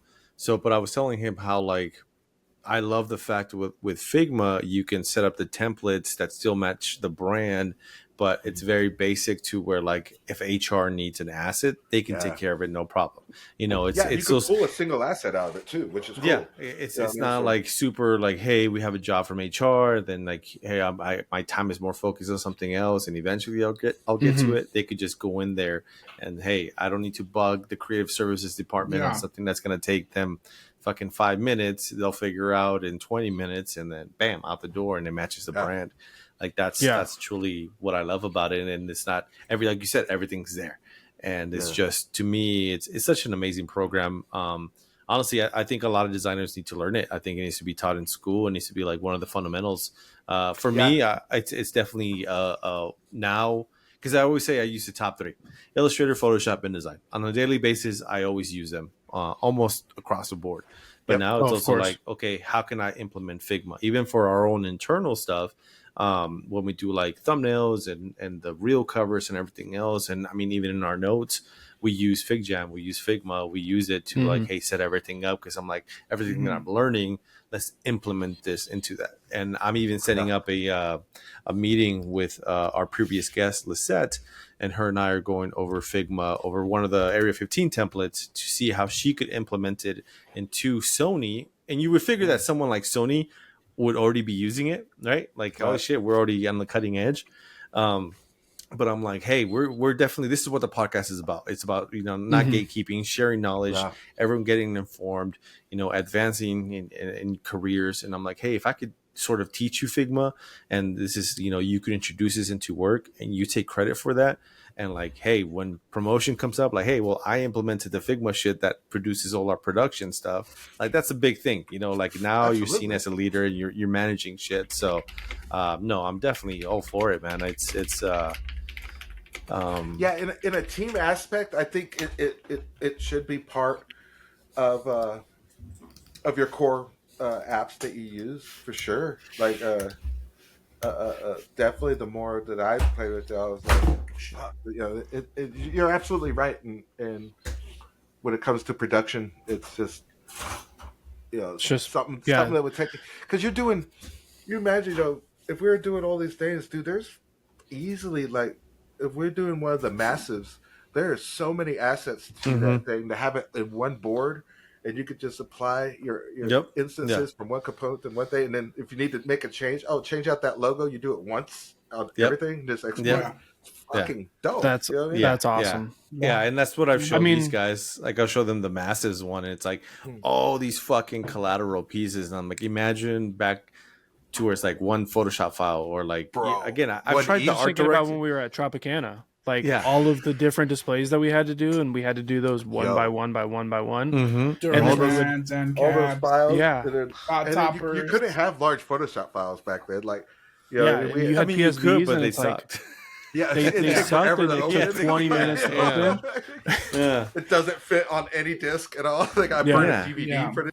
Yeah, dude, I remember I went on vacation and we had I'm not gonna say the guy's name because he ended up being a fucking pedophile and just a piece of shit. No, that But motherfucker, yeah. we created key art for him, and then I created it, and then did all this production shit for it. But I remember the billboard was like 2.5 gigabytes, and anytime I open it, the computers that we had to I think I know who you're talking about. Yeah. was fucking just like crashing, and I'm like, holy fuck! And we had to send the We had to billboard figure out a way out to to flatten print. it. Yeah, and it wouldn't we had to- flatten. It was just fucking terrible. I've had But files like that. I opened it up, and right before it crashed, I took a screenshot, and it had to be sent to print at 5:00 that day, and it was like It was like remember 4:50. It was like 4:50, right? And I'm like, fuck, no. it's not fucking loading. Like I can't export it correctly, and I go, you know what? Fuck it. I know billboards print at like 12 DPI, so I took a screenshot. I fucking put that bitch into Photoshop, upped it to 300 DPI, make sure sharpened everything just real quick, send it off to print, and it looked great. Like the following week, it looked fucking great. And I told my marketing director, I'm like, hey, just so you know, that's a screenshot right there. She's like, what the fuck? I'm like, you'll never know because it looks they great. Print, they print fucking low res. And then she turns around and she's like, if that would have printed like shit, I would have had to fire you. I'm like, but it didn't, so it's okay. Yeah. But that's knowing what you're exporting something for. Like if you didn't know that, like, yo, I know how this is printed. I know, you know what I'm saying? Like, type of shit you can get away with, man. Like, what I was gonna touch on something about that. Because back in the day when we had to do a path on something, it was pen tool all day, right? So you get super clean paths and do that shit. I think some of these features now, they have made it too easy. Like shit, like even though the selection has gotten even better in Photoshop now, the quick selection. Yeah, Dude, they have what is it? Object selection now. Yeah. Where you just click on it and it selects the object. It's like, holy crap, really dude. There's still some flaws around for shit. sure. And it's funny. It's like you would never see it on like a social media piece or anything. But once shit gets blown up to like the side of a bus, everything. Like I pulled up to a bus just the other day, and I'm looking at it at a light. And my girl's sitting right there, and I'm just pointing shit out on it. I was like, look at that. And then it's not clean. Yeah. And I do the same to my wife. Just see that shit? I was like, I drive my girl nuts. Yeah. I think we all do. Turn it off. Turn it off. I'll be like, you see that font? I'm be like, you see that font? I have that font. She's like, I'll tell him what the font is. Okay. Yo, I'll pause the movie and be like, look at this shot right here. Like, just watch the fucking movie. The whole thing is like, I'll be like, look at the kerning on this. She's like, I don't even notice it. I'm like, now look at it and think about this spacing. And she's like, you ruined it. You ruined it for me. I can't even look at it the same. I'm like, that's how I feel when I look at things and I'm seeing this stuff over and over. It's like I try to critique it afterwards. I try to get lost the first time, and then I want to know how it got built, and then I'll critique it afterwards. Like, I saw on Corridor. Shout out to Corridor crew. They highlighted F1. I don't know if you guys have seen it yet. A phenomenal movie in my perspective. I thought it was dope. It's the same director. It's the same director from Maverick, Top Gun. So, but the shit that they created, Apple had a partnership with F1 where they could only record like the first 40 minutes, but they tapped into their feed throughout the races. Sony and Apple created like 20 new tiny little fucking cameras and created their own car. So all like the pan movement that you see in the film is actual someone like panning and pulling focus. Oh, sick. And then that gets fucking, so it's like they also did on real races, Apple created like a super tiny camera that was high res that could record the racer that they knew would place in like third, first, second. And then they would take that video and then do their shit over that, like all the effects over it, change the colors and all that other shit perspective to match the film. It was sick, man. It was just sick to hear that, like see that. So then when I watched the film again, I'm like, now I know how this is being built. Like that's not real, and like just trying to catch the little things. Yeah, so trust me, I geek out on that shit too. But I've learned not to bug my wife on that part. I'm like, I'll let her enjoy the movie, and then if she's in there with me watching it again, then that's when I'll geek out. I'll be like, you see this part? This is how they did this. You see this part? This is how they did it. Yeah. She's like, I don't care. I'm like, I don't care, but I care. So Yeah, exactly. I care. You should care. I care. yeah. Care with So you know, you talked about earlier about like you know, being with your homies and shooting film. What role does community and collaboration play in your creative journey? You know, a lot of time, for the longest time, I kept a lot of stuff close to the chest, where you know, just had trust in other people to handle certain aspects of a job. You know what I mean? So that's another reason I know so many different mediums and I know how to do so much different shit, because didn't trust nobody. Didn't want to have to rely on somebody else, or didn't want to wait for somebody else, or type of thing. I mean, that's the whole reason I learned photography and video, was to shoot my own shit. And but now, you know, with the partnership with Slicks and Culture and him being friends for so long, we finally, because we actually had a conversation. This is during the end of the pandemic, when we were both broke as fuck and trying to wonder out, okay, what the fuck are we gonna do? And just brainstorming on shit. Mm-hmm. And he knew I was working on film stuff and everything, so we started another project, another documentary that was just kind of a pet project, and then that led into going and getting jobs from the Las Vegas Centennial Committee to do these documentaries for the city. And totally, like, we went from being scary broke to making more money than either of us have ever made in our lives. Nice. And it's just Wow. strictly on Fuck us. You know what I mean? We're doing it Yeah. ourselves. And Yeah. you know, there's a lot of pride in that now. You know what I mean? And just For being sure. able to rely on somebody to handle their aspect of it and do it at such a level that it makes you shine, and it makes you want to produce. So you know, you don't make them look bad as well. Yeah. And having that mutual respect, it's just lends to gold, man. It's incredible. You know. And the things you can accomplish, it's fucking phenomenal. So, No, for sure, man. Again, and not to toot our own horn, if I'm using the phrase correctly, I'm 3 whiskeys in, but Let's toot it up. that's kind of what we do right here. You know, you know, within us, like, it's just us, but like, you know, I'm reaching out to people. Martin reaches out to people. Sly. I mean, we're working on having what's the artist? Sly. What's his Eric name? Vizzola. Eric Zola. I don't know if you're familiar with him. Eric I Vizzola. know that name. Yeah. Why do he I know does. that name? Sly, You if see wanna him all pull up around his, town. website. He does. Yeah, let me pull him Sly, up. yeah, if you want to pull up his Does IG or his murals. website. He does murals all, but, you murals all know, around like- town. He was also the senior designer at Venetian. We He was at one point. we share the weight of our podcast, even though it's just, you know, it's the hangout and it's fun. We hope to, like, you would know him because he did the Area this motherfucker 15 just building. fucking gets me up. I'm sorry. Oh, He okay. did the building for Area 15. Probably why I know. I'm Yeah. brain frog. I'm sorry, man. I also only have one ear pod in because I can. Show his where is it? Does he have it on the website? Let me see. Hold on. But anyways, yeah, going back to it, I mean, again, like, it's just working with the friends, and like, we all hold each other accountable, and we boost each other up, and like, you know, we flex on our own, but we're also learning different skill sets on this too. You know, Martin himself has learned Buffer for all our social media content, Yep. editing. Thank you, baby. You know, so that's a great woman right there. You need a refill. Hey, go.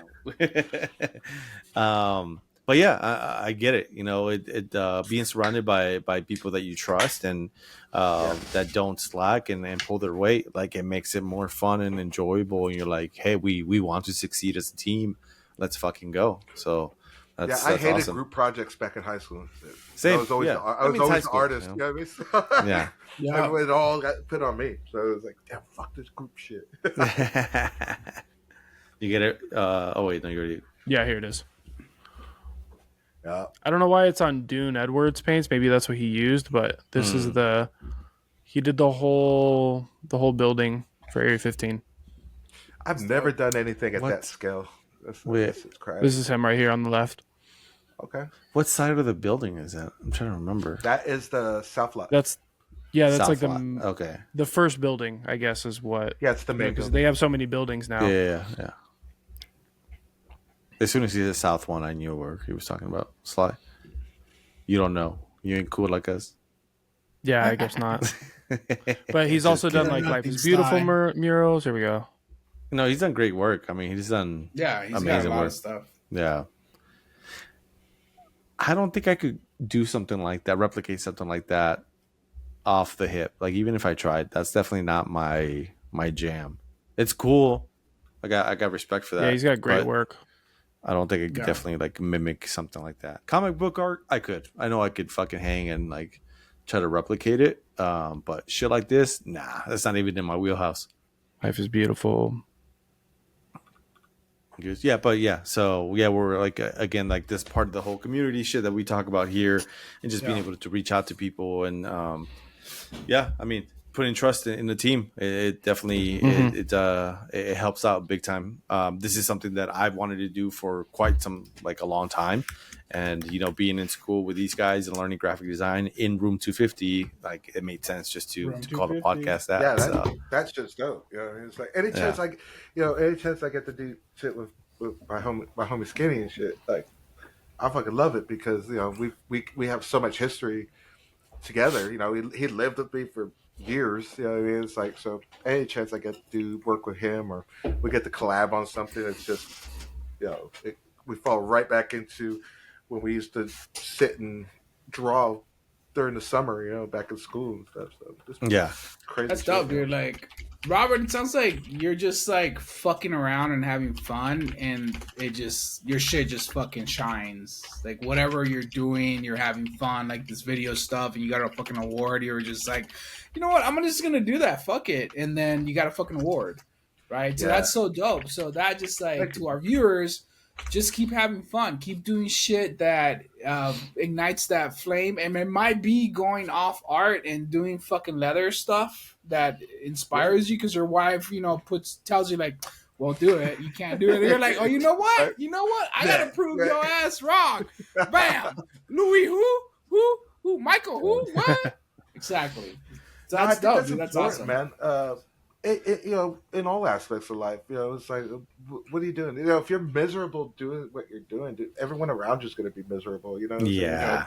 You got to find. I'd rather much take a pay cut and be happy than, you know, make a shit ton of money and be fucking miserable every fucking day, dude. Like, and, you know, at the end of the 9 to 5, it started being like that. You know what I mean? It's like that's why I was looking to leave anyway. You know, because it's just too much of a house. You know, it was getting to be irritating. You know what I mean? Yeah. That's no one's fault. It's just kind of outgrew the job at that point. Yeah. You know what I mean? No. Yeah. Was ready to do other stuff, and that's okay. You know what I mean? It's totally okay, and it's exciting. You know, it's good. It's good to get out of your wheelhouse. It's good to get scared, because that's the only way you're going to evolve and reach another level of anything you're doing, you know, skill wise or whatever, you know, learn to have fun. You know, if you're not having fun, why the fuck you doing it? You know what I mean? Exactly. No, I for fucking sure. love that shit, bro. If you're having fun, why the fuck you doing it? Put it on a fucking shirt. That's a t-shirt. It's like, t-shirt right there, because bro. it pays the bills. That's why. Yeah, seriously, it's like I gotta put some Because- food on the table. Don't get me wrong. I'm absolutely blessed that, you know, everything I have today in my house, my car, everything is paid for with artwork. It has been for that's the last badass. over 2 decades now, and I'm absolutely blessed. I understand it doesn't happen for everybody, and it's not. Yeah. That might be even some unfeasible for some people to do, but you know, I'm absolutely blessed, and that I think it comes a lot from being stubborn as fuck too. That I was like, I wasn't going to have it any other way. You know what I mean? So I'm definitely. Like, it was funny. Like a few weeks ago, my girl was walking past the office, and I was just laughing. She's like, "What are you laughing about?" I was like, I'm sitting here in front of 4 monitors with a desk that levitates when I push a fucking button. You know what I mean? It's like, yo, 15-year-old me would be losing his fucking mind right now. Right, Like, that's dope, dude. I love that shit. Dude. Like, this is the shit. Like, this is everything I wanted. You know what I mean? So, I'm stoked. Yeah, for me, it's like, if I can keep this going for another 20, 30 years, we'd be a fucking die happy man, dude. I mean, awesome, going on dude. that point right there, To anyone that's listening, but the main question here would be, what's a piece of advice you would give your younger creative self starting out? Oof, Ooh, starting that's out good. for learn as much as you can early on, because when you're young, you can make a lot more mistakes. You could take a lot more chances with stuff. So try to get into, if you're trying to get into this industry, just get in somewhere where you could learn from someone else, where you have a sort of mentor. That's going to benefit you the best. Learn what you like, where you have, so get in somewhere where you have a mentor, where you're doing a variety of work, and you could really start narrowing it down of what you like and find your lane. And or even if you even like this fucking industry, because it's not for fucking everybody, man. Like, you get beat up, dude. Like, if I didn't love this shit, if you guys didn't love this shit, there's no way we'd be graphic artists, dude. Like, you gotta have you really gotta have a thing for this shit. You gotta love it. Because you're creating for other people, you know what I mean? And sometimes you get clients that demand shit. They just want straight garbage, you know what I mean? It's like, and that's where you just gotta chalk it up, get it done, and move on to the next fucking thing, you know what I mean? So, but yeah, just learn as much as fucking possible, find your lane, and fucking go full steam and fucking head, man. Fuck That's it, yeah. man. Great advice. What question would you ask our next guest? What question? Anything. Anything. So, what kind of toilet paper do you use? Single ply, three ply. Single ply. Stockpiling toilet paper during COVID. I don't know. It's like, I mean, it's kind of probably the question I ask most artists, dude. It's like, what made you want to be an artist? I mean, like, in the first place, like, what was the spark? What was the thing that ignited that passion for it? You know what I mean? For me, that shit was attention. It's always been about attention. From moms putting shit on the fucking fridge to chicks asking me to draw their name. You know what I mean? So it's always been about attention for me. And, it keeps me going. I like being applauded for cool shit I fucking make. I like making people smile. I like fucking being told that I'm dope on a daily basis. That's pretty fucking cool, man. It doesn't suck. It's fun to hear. Yeah, literally, that is fun to hear. Man. Yeah, Sly. It doesn't. It's always fun to hear that. Like, fuck yeah, this looks dope. Or when your key art is like used throughout, more than just a 22 by 28 poster, and like people are wearing it as merch, or have some kind of collateral piece. I mean, even now too, when it's a simple thing that you do on social media and it trends, or thousands of eyeballs are on it, you're like, gold star good. for me, I man. did Like that. it feels, I did that shit. Like, that's fucking dope. Absolutely. Some people don't like to brag about that. I do. I'm like, fuck yeah, dude. I created that shit. My job is fucking fun, man. It's a privilege to do the shit that we're doing. Like, it's we never got to grow up. We got to stay creative. We got to do color all for this a shit. living, man. Yeah, exactly. Like my friends, my military buds, they'll be like, "Oh, you got your fucking degree in arts and crafts." I'm like, "Yeah, but my fucking biggest worry is my espresso shot in the morning. I get to design fucking cool assets and play with this and that, and my shit's on fucking billboards in the side of the buildings, and like you're just, fucking yelling at people or pulling fat people out of an elevator, like." That's cool too. But there's something to be said about that as well. But, it's cool too. But my job is fucking dope. Like, I fucking love my job. So, yeah, man. I mean, Robert, it's been fucking great. We've had a great conversation. We're gonna wrap this one up right now. We learned so much about you. You've been such an awesome guest on here. We'll definitely have you back for another homie conversation. Absolutely. Sly. Is there anything? Take us out. Is there anything you want to shout out before I take us out? Anything you want to? Just everyone check out at Layers. Oh, your film. LEIURZ. We got Across the Tracks is on the Centennial Committee's YouTube. Las Vegas Centennial Committee. Definitely go check that out if you haven't seen it. Be on the lookout for Upside Down, a Pablo Revere Williams story. I have a new hoodie drop. Can I share that? Fuck it. You share everything. You share, Where is share. it? Yeah, this is your time to shine. This is like Hot Ones. This camera, that camera, that camera. Yeah. You tell us. Yeah. Oh, It's just the same sick. camera. The new That hoodie camera, drop. that camera. This is the back side of it here, but this will be dropping the end of this week, probably on Friday on Halloween. So we got the original graphics Direct to you. for Hot Base Direct to You. There Finally you dropping go. this one. So this will be a new drop on TAGZ1.com coming this Friday. If anyone's interested in getting that, but I don't know if this will be out before Friday or not. But I'll try to shout clip it out. that and It's post on TAGZ1.com right now. What's the price on these? The hoodies are $75. Okay, Okay. gotcha. That's And it's a- TAGZ1, TAGZ1.com. .com. Same as the Instagram, so everything. So check me out, follow me. We're gonna have a lot more drops coming on TAGZ1.com. This coming soon. I'm working on more leather projects coming out. I want to do leather coats. I want to do denim jeans as well, primarily for myself, but I think I'm going to sell them too. Especially the jackets. I think that's going to be the next big thing I do. Ooh, nice. Fuck yeah. So that, man, just Sick. keeping it busy. Keep looking. I'm always doing something. Awesome. There we As go, well ladies as and gentlemen. following Robert him. Perez. As well as following him, please follow us again on social media, Instagram, YouTube, TikTok. Listen to us on Spotify. Give us a 5-star rating if you listen to us on there. Drop us a like, drop us a comment on Instagram, TikTok, YouTube. Hit that subscribe button. It really helps us out. Please share it. We really appreciate everyone. Thank you so much. All right. Thank you so much, guys. Woo! Peace out. Good episode. Good episode. Thank you. Thank you. Peace.